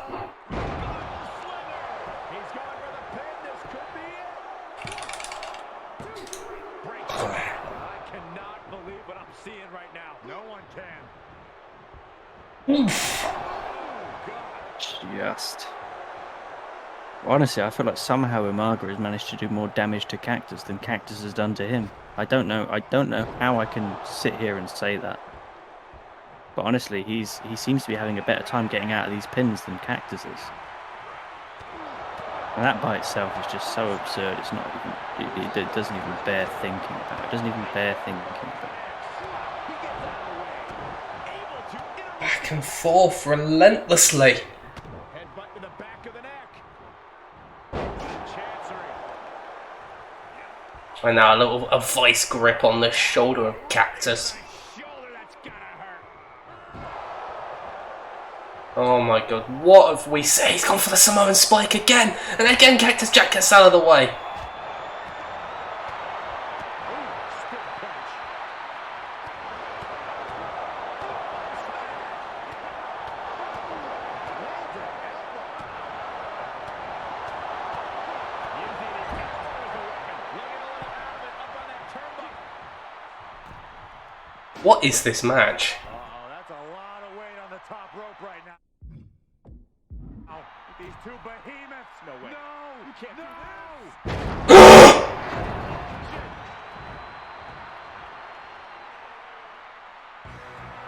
Takes it. What a battle.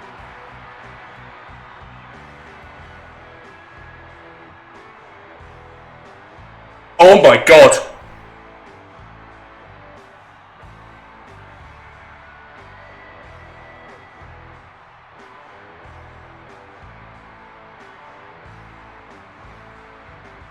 Oh my word.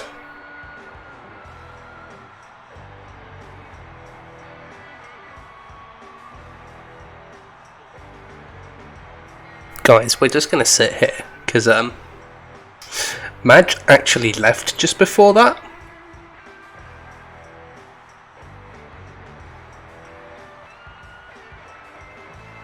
I'm gonna wait for him to get back.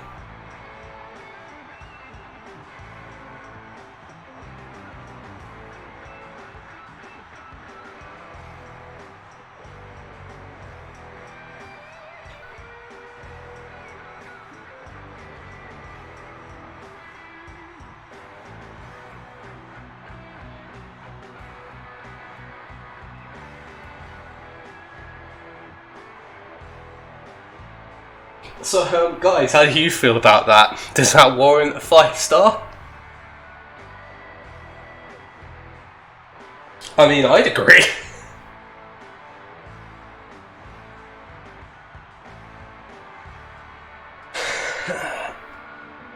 This actually kind of works in my favour, because that means the pacing of his show is going to be off. But I'm still not happy that he's got a 5-star match.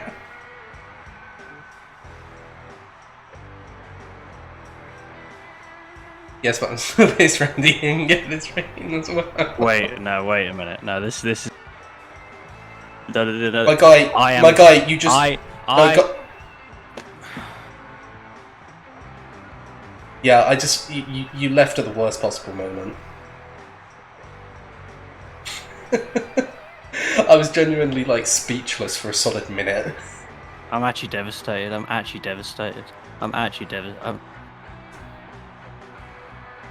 It ended on a ring break as well. Like, I should be happy that I got a 5-star, but I'm so fucking sad. Wow. I was saying this actually kind of works in my favour because it fucks the pacing of your show.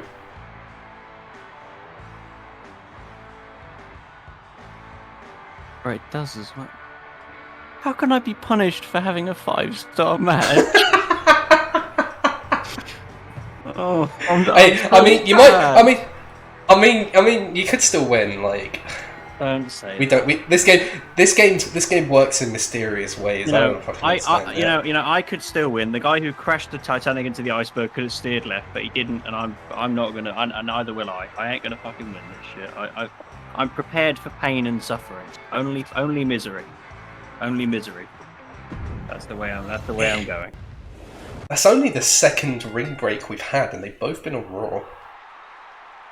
I mean, it deserved that rating. That's my favourite. Not gonna lie, guys. Might have to put Sheamus and Cactus Jack just to see if they can double break the ring. I can't believe this. I'm so sad. I genuinely think that's given me crippling depression. Speaking of crippling depression, Hulk Hogan's So I know what happened. what? You know how you used the 2 Extreme card? Yes. And it picks a random match. I am going to genuinely bash my fucking head in with a rock. I'm going to off. I'm gonna off myself. I don't care if that's against terms of service. I'm gonna fucking do it. I am so fucking fuming.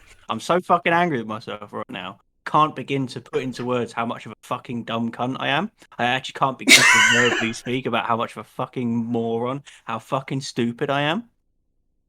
I actually can't do it.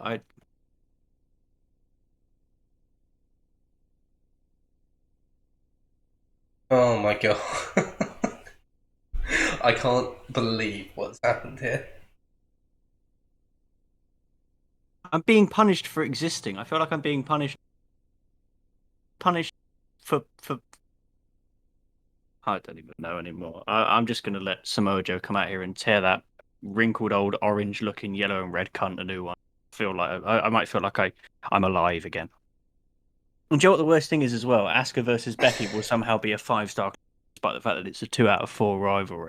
Somehow it'll be, you know, the match of the century. Dave Meltzer jizzes his pants. He thinks he's in the fucking Tokyo Dome or the Silver Dome, wherever the disgusting. I'm fuming. I'm genuinely fuming. I'm just gonna sit here and eat my food and just cry. That's your commentary for the rest of the night. It's me fucking sitting here eating and crying. Anyway, back to the rest of this programming, I guess. I don't want to be here, but I will, by hook or by crook, I will deliver you good television. I'll find a way. In the wrong order, but I will deliver you good television. So, Samoa Joe and Hulk Hogan have been having a thing recently. Basically, Samoa Joe is just beating up the elderly, which fair enough. I mean, when the elderly is Hulk, I wouldn't mind if he committed genocide against the elderly. Not gonna lie. He's come out here tonight with his very dodgy looking beard, looking a bit like an overgrown child, and he just grabbed the mic. And he's actually given us an entire 30-minute long review of the first season of Hogan Knows Best, which is 30 minutes of him sitting there pissing himself.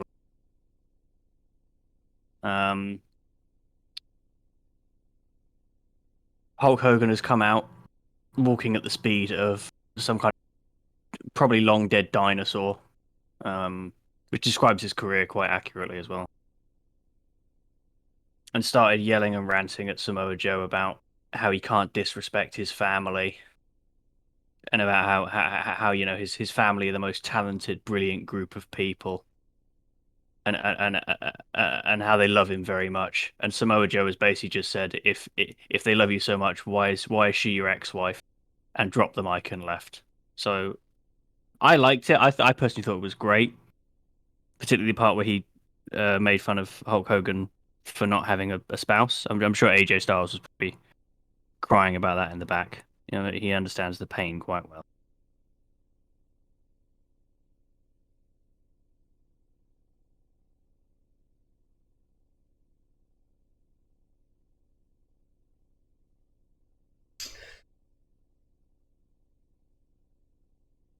Shall we get a rating? Yes.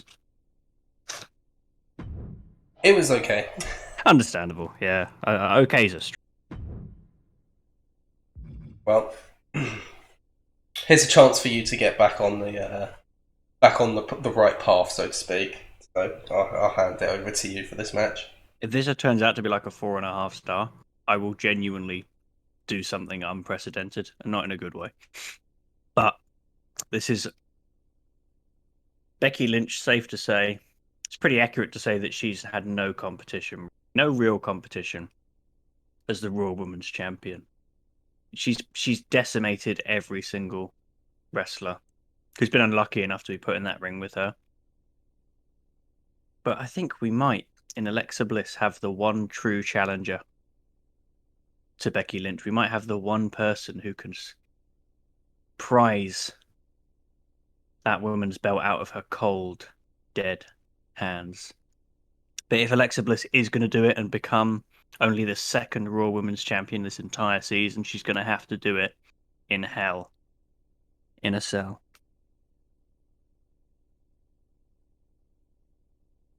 Who am I taking, my dude? Alexa Bliss. Okay. Do me proud. Do me proud, brother.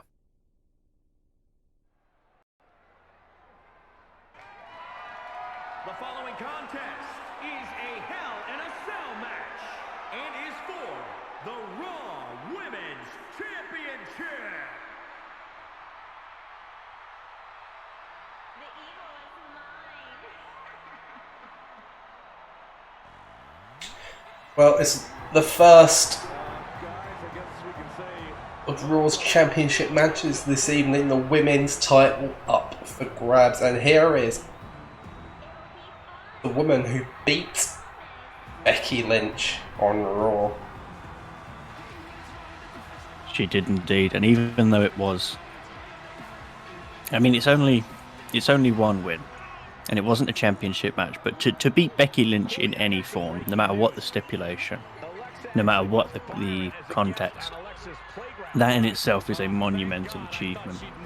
But to do it twice in a row and to take the title away from the man, it would be nothing short of legendary. It would be one of the most unprecedented achievements in women's wrestling, let alone the history of the women's division. Alexa Bliss loves to play mind games, and I'll tell you what, she has got to be in the head of Becky Lynch after what happened on Raw. Sorry, I think I might have cut you off there.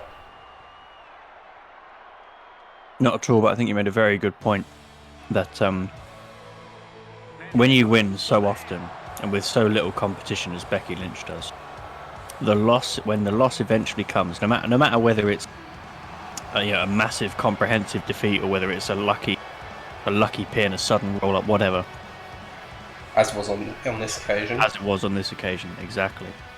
You start to question everything. It almost feels like the world crumbles around you. And it would be a testament to the man's mentality, Becky Lynch's mental attitude, resilience, if she can put in another clinical, deadly performance, the likes of which we've seen from her week after week after week. If she can do that, then I really do think that her status at the peak of this women's division would be completely unassailable.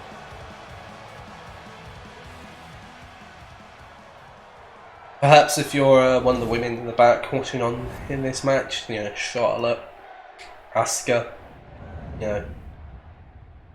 are you pulling for Alexa Bliss in this one? I think it depends. I think the girls who haven't been involved in the champion definitely pull for Alexa Bliss purely because they are the underdog that as such love her. And Alexa Bliss is the massive match. I've never seen a championship match really where the contender has gone in these many odds, this much stacked against them. But you do wonder, no matter whether she wins the title tonight, As you can see tonight, this is all about hashtag. you do wonder whether Asuka, Charlotte Flair, are they going to be happy that Becky Lynch, the woman who absolutely decimated them, has been dethroned? Or are they just going to be jealous? Are they going to be seething envy and anger? You think that maybe they want to be the ones to do it instead? That's exactly it.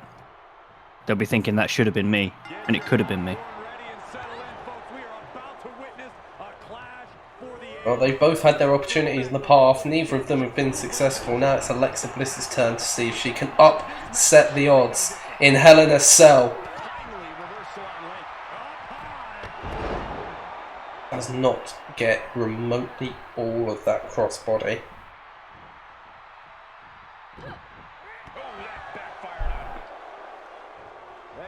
Becky looking for a Bex-Sploder. Gets it. That's the move that Bliss reversed on Raw into the roll-up. That's what got her the win. Becky Lynch getting that move in early. Perhaps trying to show that she's not Losing the mind games here. She's on unsteady legs in the corner, needs to recover. Great counter by Alexa.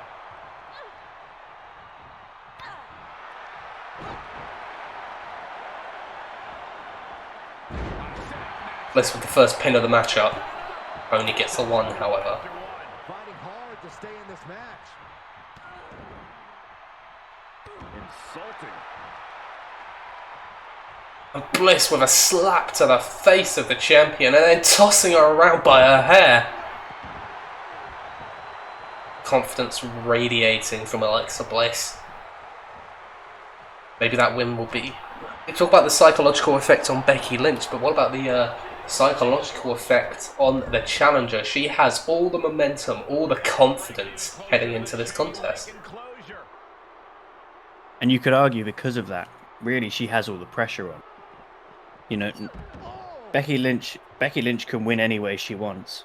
She can do anything this match. And realistically, she's still the massive favourite. I think people almost expect, from what I've been talking to the fans, from what I've heard, they expect her to win this at a canter. They expect her to win this with ease. They think that what Alexa did last week, beating Becky for this match, was a one-off. A surprise, but that was it. An unexpected result, but it doesn't go any further than that in the eyes of most of our fans. Great job refocusing to reverse that. Yeah, you definitely get the impression that most people feel it was a fluke on Monday night. Exactly. And that it won't happen again. And that's exactly it. And that's why the onus is on Alexa Bliss to prove that it wasn't. Whereas anything... That's exactly it. I'll tell you the one person who doesn't believe it was a fluke, and that's Alexa Bliss herself.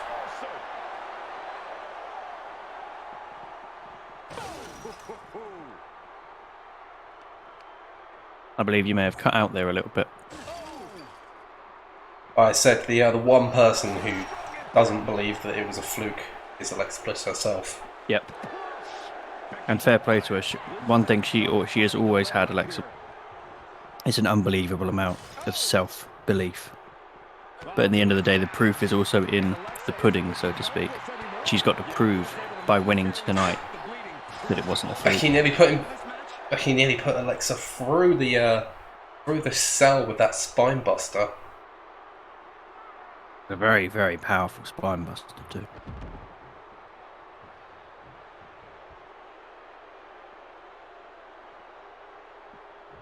She responds with a counter.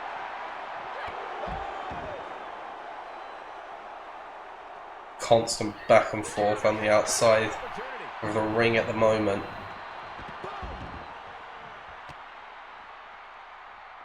She flips it back on her. What a knockout punch. Oh, man. Alexa can't yield any attack coming her way. Yeah, that fiery offense from Becky haltering Alexa. Boom!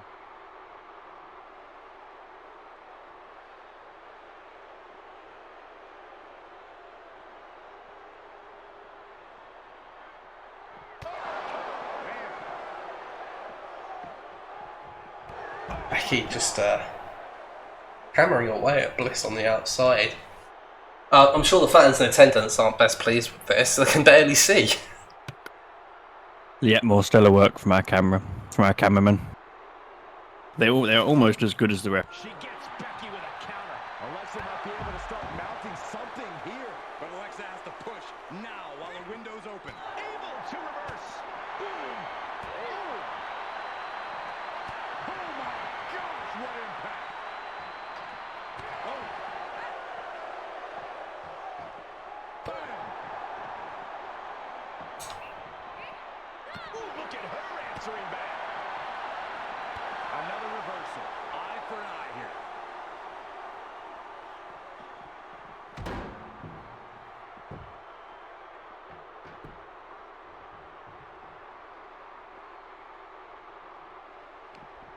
Bliss turns that around.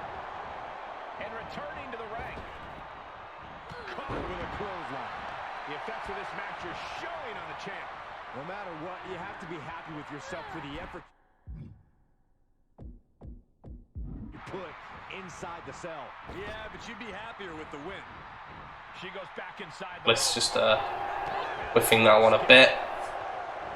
Becky has a hold of the arm. Maybe she was looking for the disarmer, perhaps. But she doesn't get it. She might get this one, though. The manhandle slam connecting. Bliss is in trouble. And she gets the shoulder up just. Amazing resilience there from Alexa Bliss. You're surprised that Becky Straight hasn't back tried up as putting well. the disarmer in yet. I mean, that would probably be the greatest. What on earth happened there?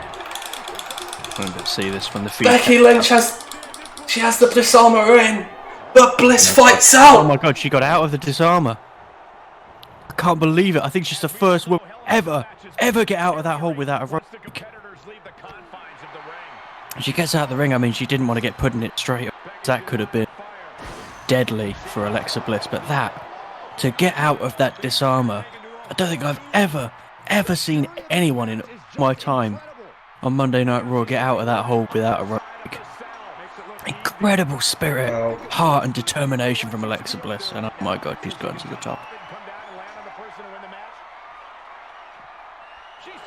Confidence exuding from the challenger, challenging Becky Lynch to join her at the top.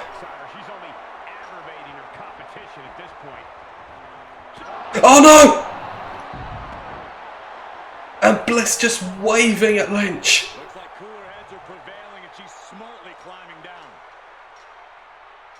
Mind games. She's in the head of Lynch.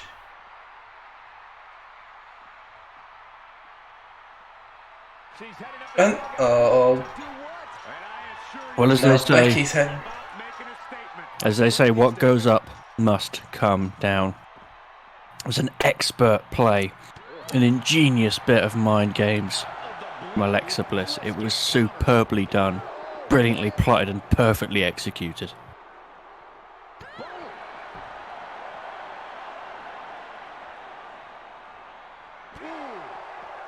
Impressive reversal there. Back in the ring now. And back into the ring she goes. Coming in hot. And now in the most dangerous area inside the cell.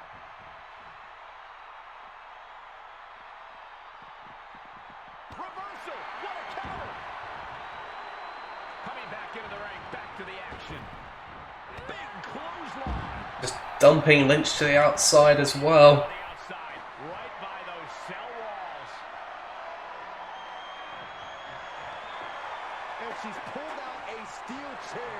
That could be an equalizer inside the I mean, to be honest, I never thought I'd end up sitting here saying this, but Alexa Bliss has given a better account of herself than Becky Lynch in this match. She's got out of the disarmer. She survived the manhandle slam. And she absolutely outmaneuvered, she completely outthought the man. Goaded her to the top of the cell, then chucked her off like it was nothing. It's like nobody's business. Honestly, I can't believe what I'm seeing here. Alexa Bliss has been unbelievable tonight. But until Becky Lynch hits the mat and the referee counts 1, 2, 3, honestly, it's not going to be over. It's never over. Cannot count Becky Lynch out. Nor can you count out Bliss. This one could still go either way, I have to say. The only people you can count out on Raw are the referees and the camera. These two alive. It's not. I don't think it's even close. Lynch to being over. Hang on. This just got freaky. This got really freaky. Oh my gosh. Bliss strikes Oh my god. Oh my with a god. DDT Could it be? Could it be? to win the championship. 1, 2. No! Oh. That was a matter of a fraction of a second. Alexa thought she had this one in hand. So. To regroup. I thought that was it. I thought we had a new champion. As did I. As did I. And what's she gonna do at this table? I cannot believe it. What do you think she's gonna do, Saxton? This has been so back and forth. I can't predict it anymore. Can't say what's going to happen. I just don't know. And each of these lethal maneuvers have got to be taken a toll. Oh, this doesn't even look like trying to win a match in someone's career. I mean, Alexa just hammering away. I think she's trying to reduce Lynch's mobility, just hammering away at the knees and the legs. Lynch though fighting back. Lynch fights back. Now Bliss fights back as well. Back and forth between these two constantly. The big question point for me right now, the big question mark over this match is, has it in her to get the disarmer again? Oh, what a knockout blow from Lynch! Not enough to end it though. No, I think Alexa is way too lively, way too on it to go down to a knockout blow like that, to go down that easily. Lynch was looking for the not for the manhandle slam, sorry, looking for the disarmer, didn't get it.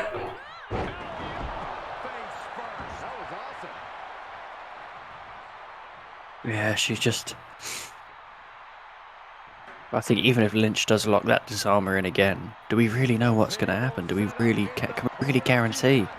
I mean, previously, that whole iron cast guaranteed that the match was over. But Alexa, fair and square, 100% in the... No rope break, nothing. No cheating, no dirty tactics. She broke that hold. She got out of the armor. If she does it again... I wouldn't even know what to say. I wouldn't know what to think.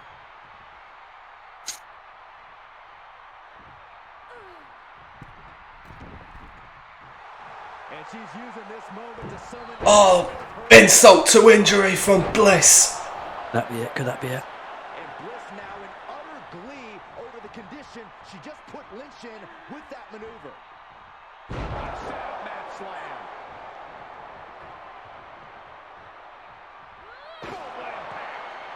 What's Bliss trying to do? What's her game plan? What's she going for? What's she going at? I can't tell. Lynch looking for the disarmer. Bliss counters, looking for the DDT, and Becky turns it around. Northern Light suplex with the cover. Oh, did she kick out? I think she did. Oh, she did. She got her shoulders up. She got her shoulders up. I cannot believe what we are seeing here. Oh, I need to catch my breath. I need a moment. Oh. I tell you what, just on the basis of this showing alone, Alexa got something special, hasn't she? I have never... This has been the performance of a lifetime. Oh, yes. And if she manages to get one of Becky Lynch, it would be the moment. The pinnacle. Oh my god, the cell gave way there. Oh, right. Now, could that prove to be crucial? Could it be using the cell, that great looming steel structure? Could that be what makes the difference between a victory and a defeat for Becky Lynch or Alexa? Okay, I'll tell you what, I actually wasn't planning to go up on top, but here we go, boys! And it's live! Here we go. Lynch! Oh my god. She goaded Bliss in! The manhandle slam! Oh, and the shoe is well and truly on the other and I think that might be it. And now looking for a exploder! That might be it. For Alexa Bliss. And now Bliss and hopes in trouble. This title. Disarmer locked in, but it won't count even if it does. It won't count. But Bliss, oh my god, it doesn't even matter. Bliss, oh my god. Bliss could have tapped, it wouldn't have mattered. She broke out of it twice. Did she break it? Oh my god, she broke out of it twice. I don't believe it. And now Lynch just putting a beating on the challenger. I'll be completely honest with you at home, ladies and gentlemen. I never thought I'd see the day where anyone broke out of that disarmable, but twice. The DDT is unprecedented. Bliss did a variation on the DDT, caught Becky unawares, but again.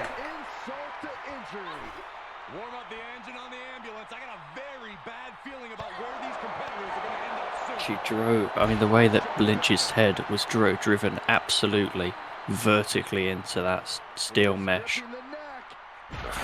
So again, it's a wonder she can still get up and wrestle. It really is that in itself is a mirror. I think the cell's starting to come loose. It does look like it. Obviously, a shoddy repair job after the match earlier. I mean, there was an awful lot to repair.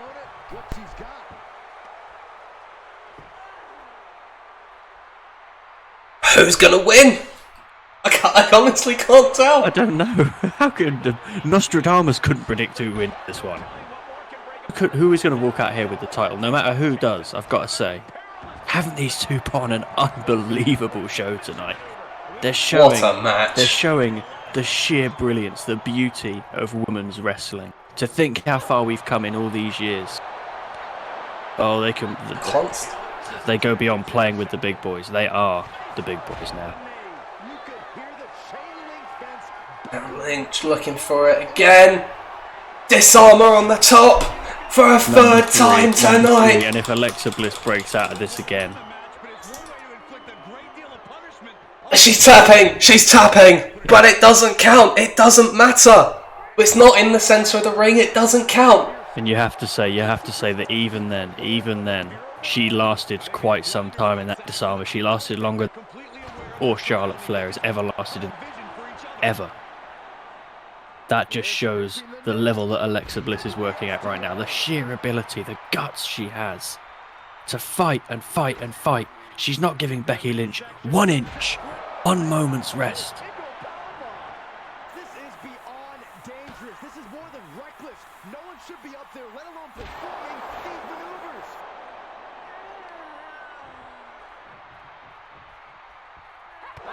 Lynch with the counter. Lynch. Manhandle slam. Looking for the disarmer again, and Bliss gets out of the way of it. Yeah. Oh, it gave way! Oh my god. Bliss barely able to hold on there. Oh god, she just caught herself. Oh, and a shot to the back of Lynch. Oh, I think Lynch was distracted by something outside the ring. I just don't think she had her bearings, to be perfectly honest. Oh. Insult to injury. Is that insult to injury? Oh, DDT onto the chair. Is that it? Is that it?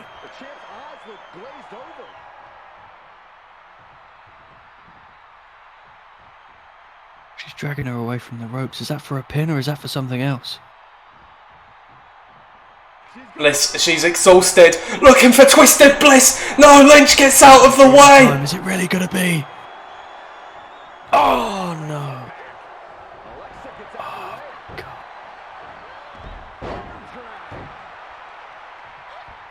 Back to what Alexa Bliss still isn't done yet. She's somehow still getting up and going. She's somehow still giving it to Becky Lynch. I just don't understand what's going on. Just don't know words. Catches her with a shot to the face. Oh, what a punch. Lynch in trouble. Is it gonna Bliss sweeps the legs.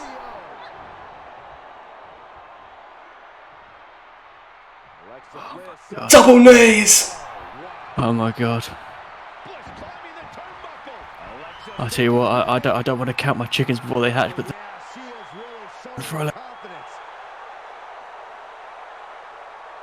Twisted Bliss! It's gotta be, it's done! New champion! 1, 2, 3! We have a new champion! Ladies and gentlemen, your new Raw Women's Champion, Alexa Bliss! The impossible has just been made possible! The dream has come true for Alexa Bliss. And the man has been dethroned. It was a nightmare. Every second a waking nightmare for Bitch.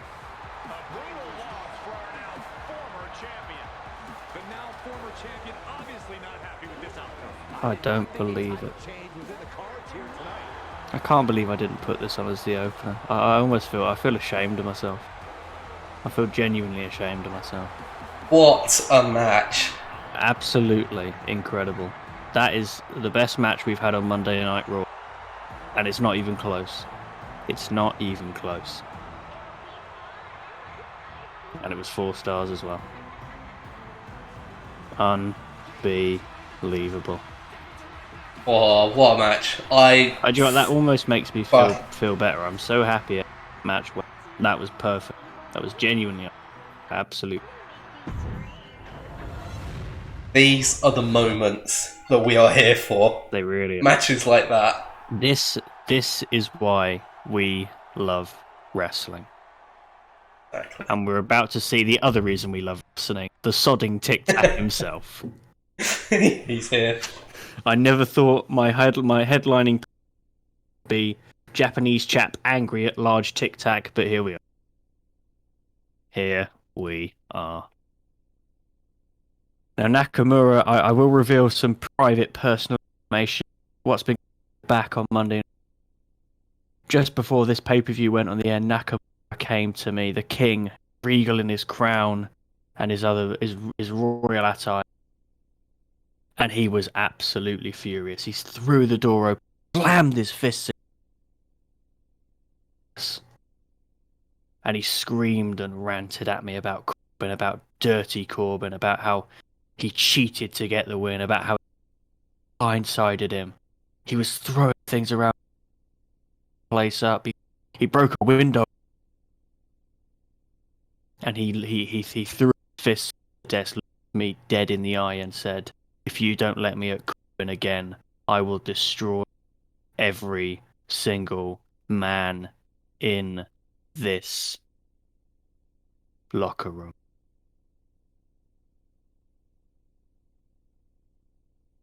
And at that point, I mean, I value my life, but when a man shows that kind of intensity, that desire, you don't say no to someone. And King Nakamura also requested that I would allow him to say his at the pay-per-view tonight, and I have duly obliged. The floor is all his.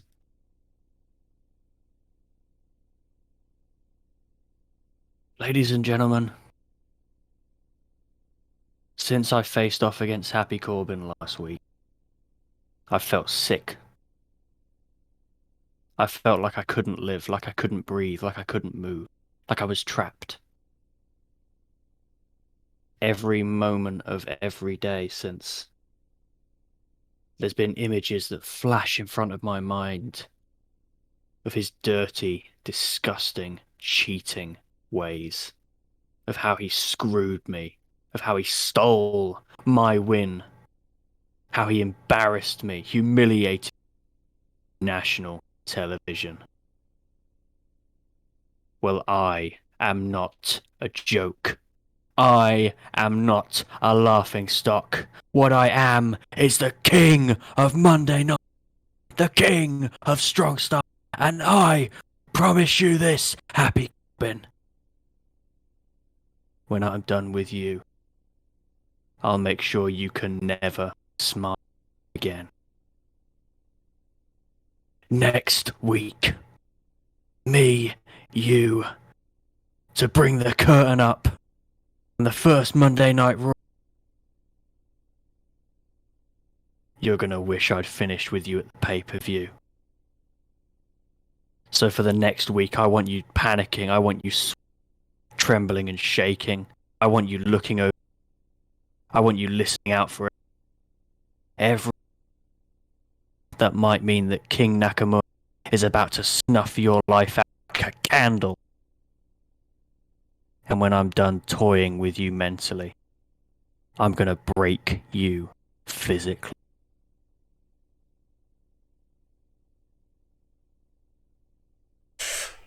That sounds. I'm pretty sure you can get arrested for that. That was like assault, basically. Basically, yeah. I mean, if someone's getting arrested, they'd have been arrested first match tonight. You make a fair point. The rivalry didn't go up. Damn. No, it didn't. That's actually does. Nakamura's going to have to kill a member of Corbin's family. Go somewhere.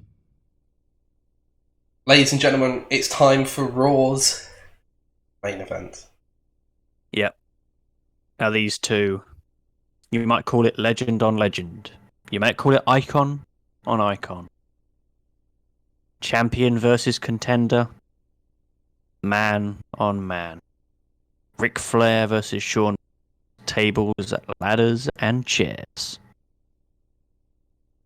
Let's fucking do it. We've seen one title change hands tonight. We've seen the other retained. Which way will this one go? Who am I playing as, Madge? You are playing as... Drum roll, please. Um, That was pretty sick.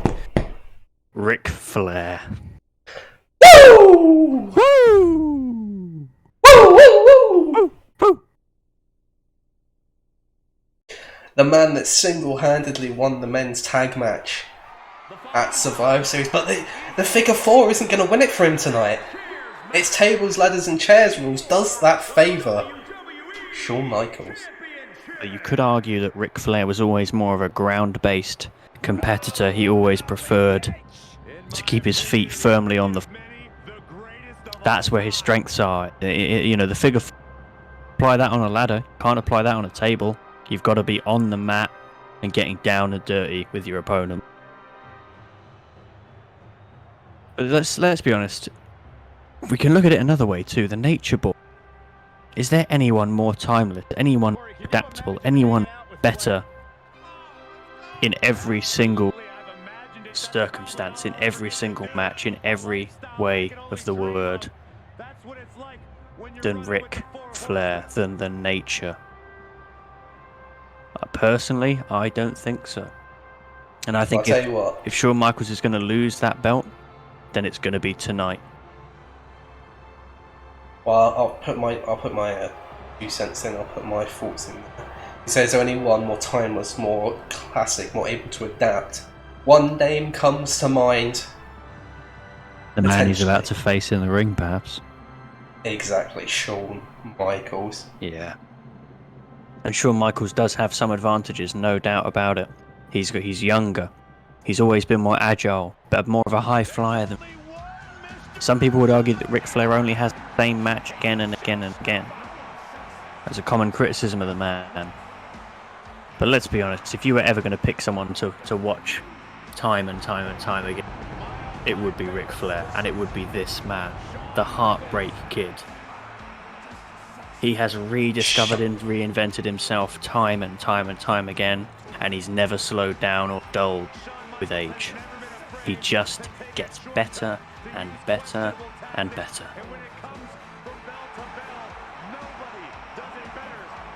Shawn Michaels, one of the progenitors of the ladder match. Of course, TLC and Evolution of that match type. Pun definitely intended. Indeed. I mean, we can talk about Evolution, but when you have two apex predators at the game, do either of these men need to evolve? Could they really evolve any further? They've done it all. They've won every title. They've beaten everybody. They've faced every man going. Every legend of this sport. At some point in their careers, these two men have crossed paths with the very, very best of them. But at the end of the day, no matter how great both might be, only one is going to walk out of here with the Raw Men's Championship.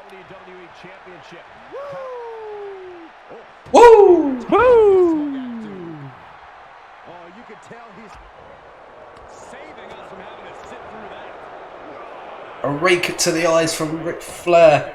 Yep. But Michaels showing his athleticism. Typical Nature Boy tactics. That was a lovely, lovely leap.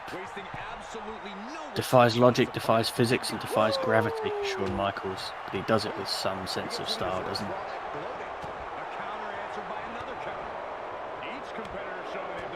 It's like the Joker once said, Lily. If you have to explain the joke, there is no joke. Did he say that? He did. I think Mark Hamill said it, funnily enough. He's taking this to the floor now. Let him have this moment. He's earned it.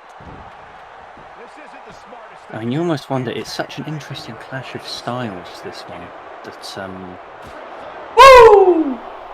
yes, also, woo! Finds a counter for Flair. Counter after counter. Submission, technical ability on the ground is proper. He can be a brawler, he can be a fighter, he can be almost anything, Ric Flair. But one thing. Oh my God, Ric Flair with a pile driver! To be fair, he very rarely hits the pile driver.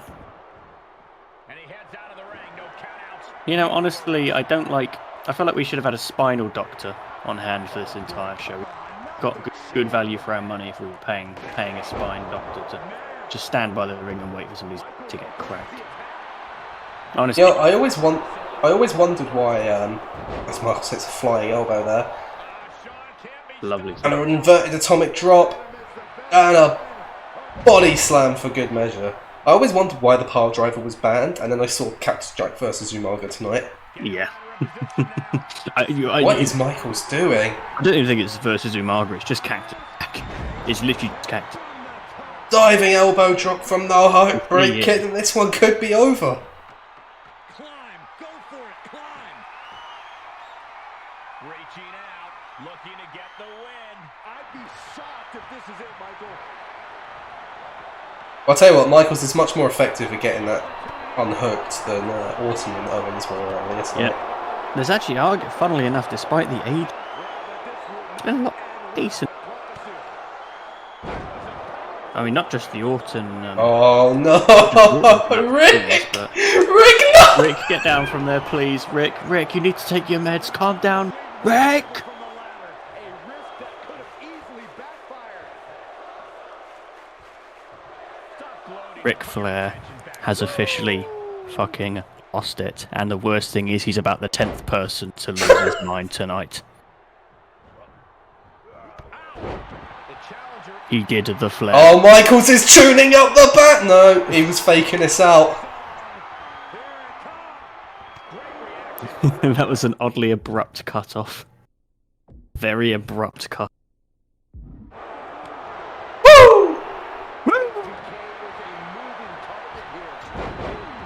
Oh, he just about caught him there. A crotch chop from Shawn Michaels. He's telling Ric Flair to suck it. Okay. And Ric Flair heard him. He's caught him in midair. Through that table. Oh god. God. Oh. Michaels is out.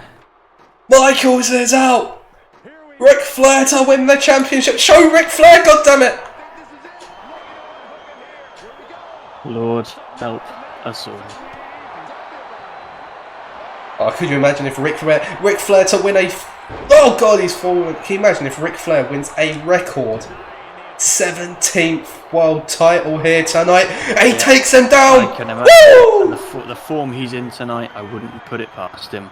The figure four! The figure four is in! Well, this isn't going to win the fall, but it's going to do it. But he can't win this match. That is the biggest disadvantage of this entire stipulation. And he knows it. Ric Shawn Flair Michaels knows it. He taps cannot out. win He this taps out match to break the hold. by the figure four.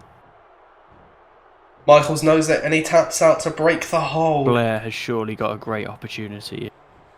I'm surprised he didn't try going straight up the ladder. Been in agony, in utter pain on that floor. And would he have been able to get up from that? I don't know. I just cannot say.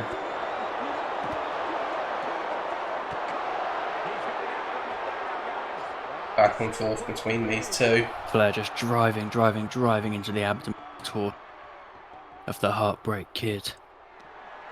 Ric Flair, he's got Michaels for a superplex! Oh my god. And they tumble down.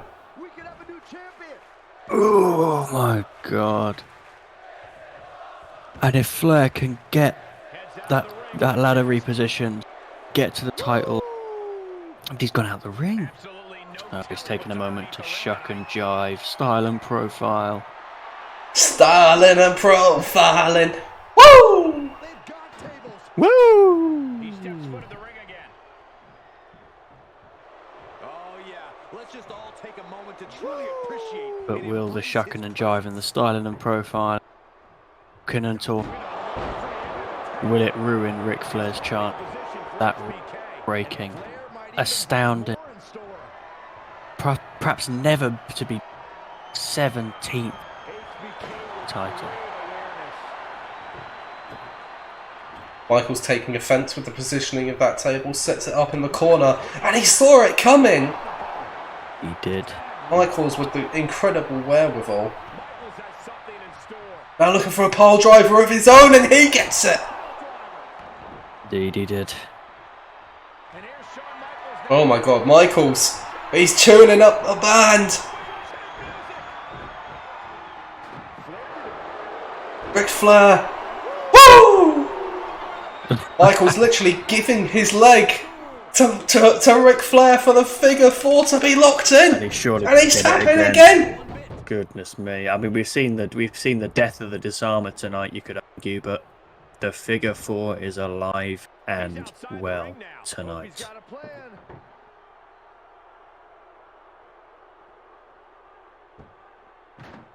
Gets inside the ring. They're going to make sure that Shawn Michaels' leg is in no condition to climb that ladder. That's clearly the game plan here. Yeah. And you've got to say it's a pretty smart way to go about it for Ric Flair. He knows that as good as Shawn is technically, as great a high flyer as he is, those two strong, powerful legs are massive, massive assets. It's less their best year rather than just a certain version of it. I don't think it's necessarily meant. I don't think it's meant to be specifically there. Oh god, what happened to Ric Flair's ankle there? Oh lord, he broke it. He broke his ankle. His ankle snapped. Woo! Yeah. That's exactly what Lily's saying. It's basically just the era that they were dressed like that and had that look. Like Ric Flair 88 would look a fair bit different to Ric Flair, like, I don't know, 2000. Fewer wrinkles. Oh, face first into the table. Ric Flair has been dominating this one, it has to be said. But I think he's getting swept up in the occasion. He's letting his. To be honest, had this. And Michael's just completely out of it. Or like another one, for instance, is that like Michaels was around the same. I mean, a bit after Flair, but he was around a long time ago as well. He's had 2 separate runs in this company, hasn't he? You know, he wasn't the most popular person around his first time round, and an amazing doubt, but he wasn't the most well liked by the boys. He's tuning up the band.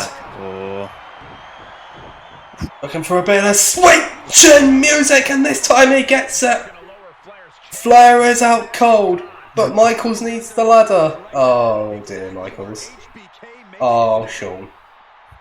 Oh, Shawn. I mean, he probably wouldn't have had the time because Flair's about to get up. He probably wouldn't have had the time to get his hands around the briefcase and have it on. What a waste of a massive. Oh my god, Michaels is tuning up the band again! He did so well. That's a second! Sweet chin music! And Flair absolutely knocked again. I think sadly this could be the end for Ric Flair. This could be where the dream of that 17th World Championship dies a slow, sad and painful death. I don't know about that. He's not seriously getting up, is he? He's up! Oh no. And he's taking the fight to the champion! He's not going to let Michaels grab that belt and walk out of here without a fight.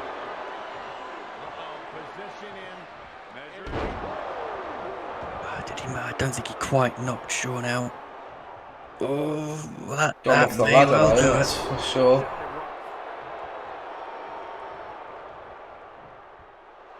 He's reminding his competition that they'll only ever be second best.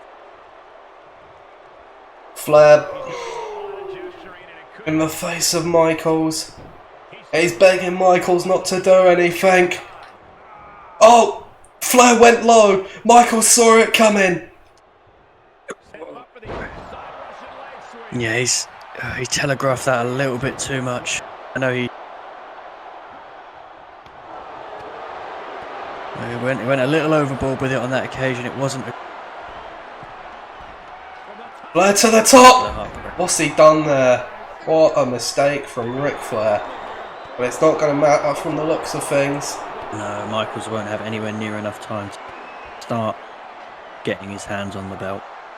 And Flair with a powerbomb as well. Oh God in heaven. Oh my God, I've just seen that. Unbelievable.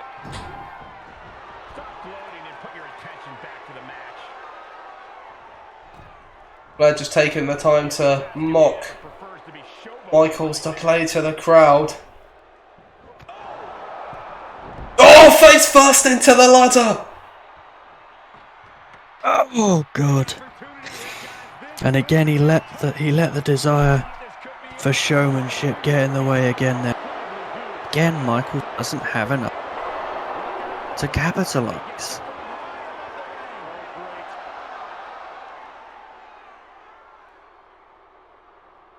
Flair taking a moment to decide what he wants to do. It's going to end badly. Michaels to the outside. Oh my God, is this it? If Flair doesn't take advantage of this, he can't blame anyone but himself.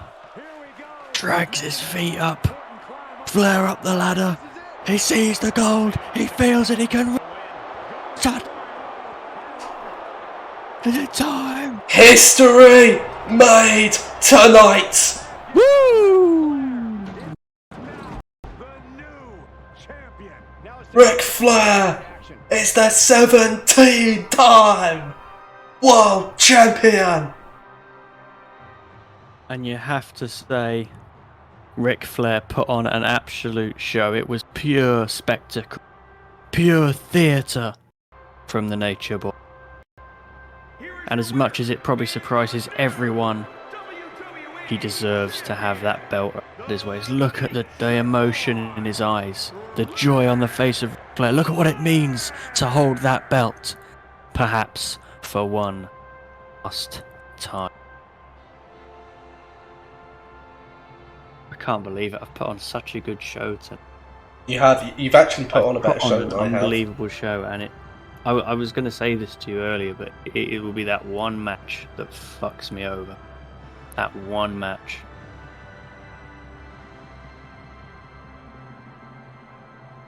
Woo! Woo! Oh dear. Yeah, Lily's got a point.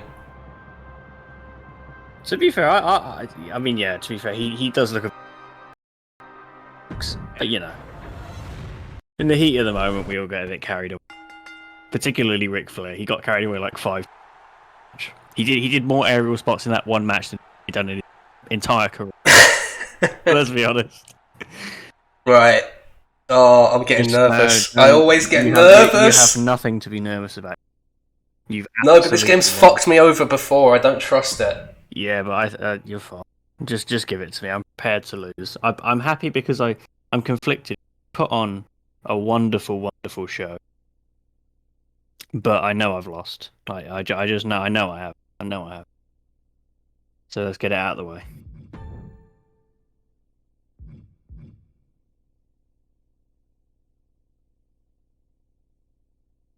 Gonna see if there's anything interesting. Orton distinguishes himself in TLC. We know. McIntyre and Priest are both good in this. No.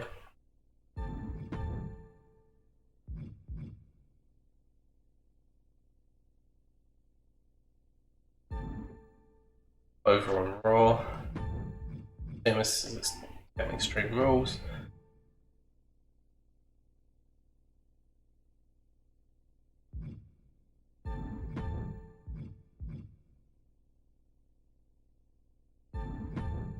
Flair in particular distinguished himself with an actual aptitude for Extreme Rules. I mean, oh my god, look at Flair's popularity. Wow, he's on 77.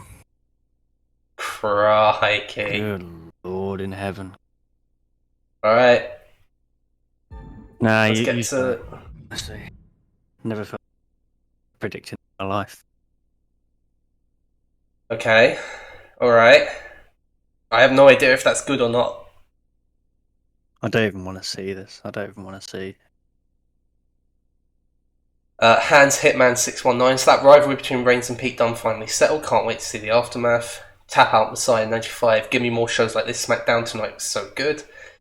Legend critic in the ring. Sasha Banks doing good work on the mic tonight. Kept the audience entertained. Dapper Takeover 79. Really solid contest between Owens and Orton. Love it when contrasting classes mesh like this. Slam Champion Party. That match with Reigns was so good. Dunne unlucky to lose that. I don't know about that. Top Rope Circle RU. Roman Reigns is still champion tonight. Hashtag SmackDown. Specialist Fiend Mega. Peyton Royce calling out Mandy Rose tonight and hitting the target promo. Mandy Rose says, try repeating those words to my face next week, Royce, if you have the guts. Queen Disciple 97. Roman Reigns getting even with Dunne tonight. Cruiser Rabbit Party. Mandy a good guy. Never saw it coming. I mean, I'm still second. We know this. But 155,000 is the mark to beat, is it? It's not happening. It's not happening. I feel like it is. I wouldn't even get close. I wouldn't even get close.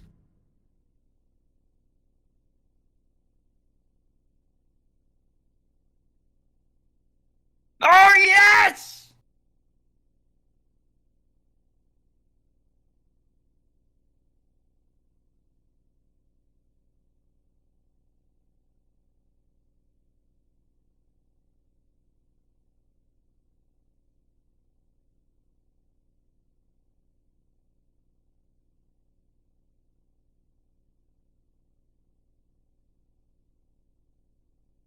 I can't win a pay-per-view.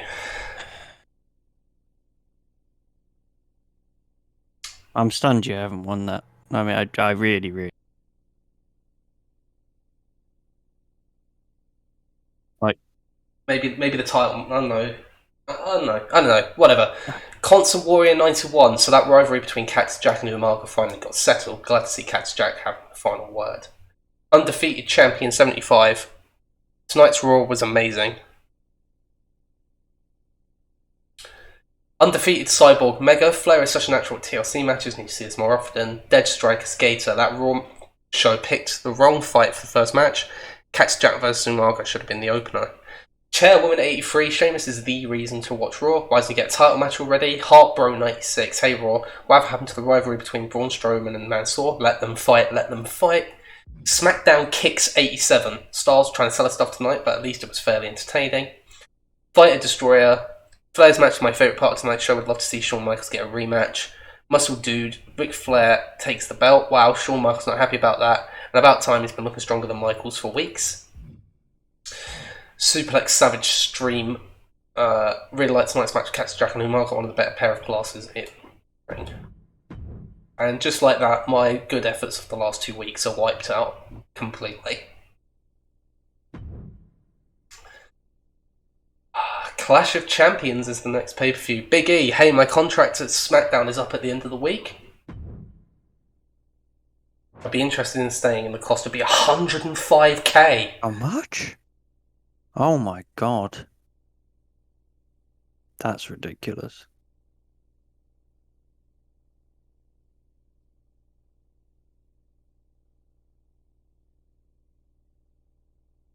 Big E, it's been fun. Wow. But 105k at 46 popularity. Yeah, that's just... You gotta go. You gotta go. He's massively overestimated his own bargaining power there. Kevin Owens, something I've been want to say for a while, boss. I'm getting a little sick of being the good guy all the time. I do a much better job for you, letting the crowd and other superstars know what I really think of them, which ain't much, especially Edge. How about it?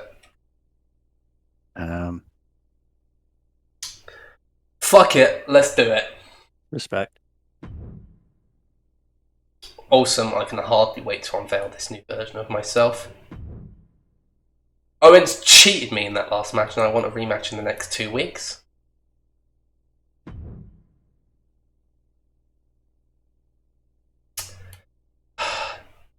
You know what, Randy? Fuck off. You fucking broke in the middle of that ring. Owens did not cheat you. Vince McMahon once said, Brett screwed Brett. And I'm telling you tonight, Randy screwed Randy. Owens did nothing wrong.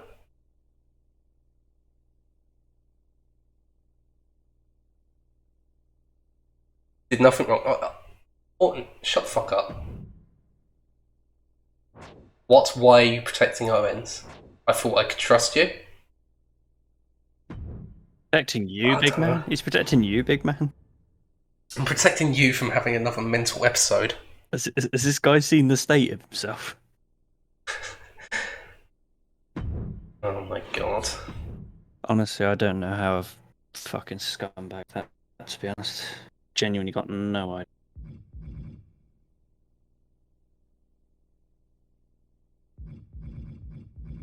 Got some thinking to do here.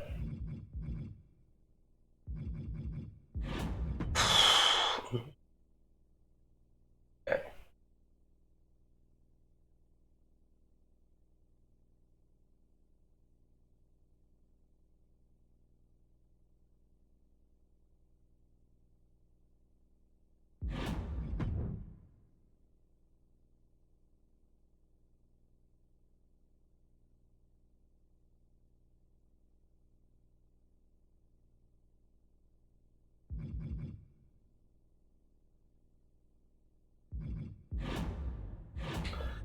Don't know why. I don't know what I did wrong.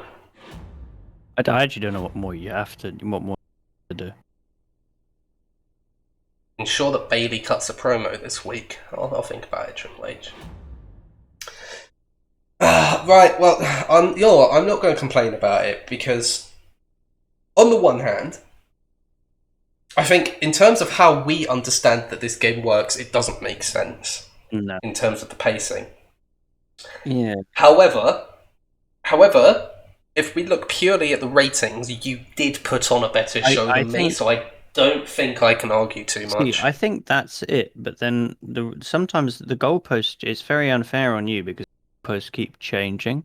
Because sometimes it feels like it's based on the opener and sometimes it feels like it's based on the whole card. But the thing is as well, I guess sometimes when you've put on a better main event and a better opener beat me, you've put on a better show anyway. But so maybe I don't know. Yeah, I don't know. I've just got to keep trucking away, see what I can do. Yeah. It's back to the drawing board for SmackDown. Yeah. But anyway, that's going to be it for tonight, guys. Thank you very much for watching. I hope you've enjoyed it. Take care and have a very good night. See you guys.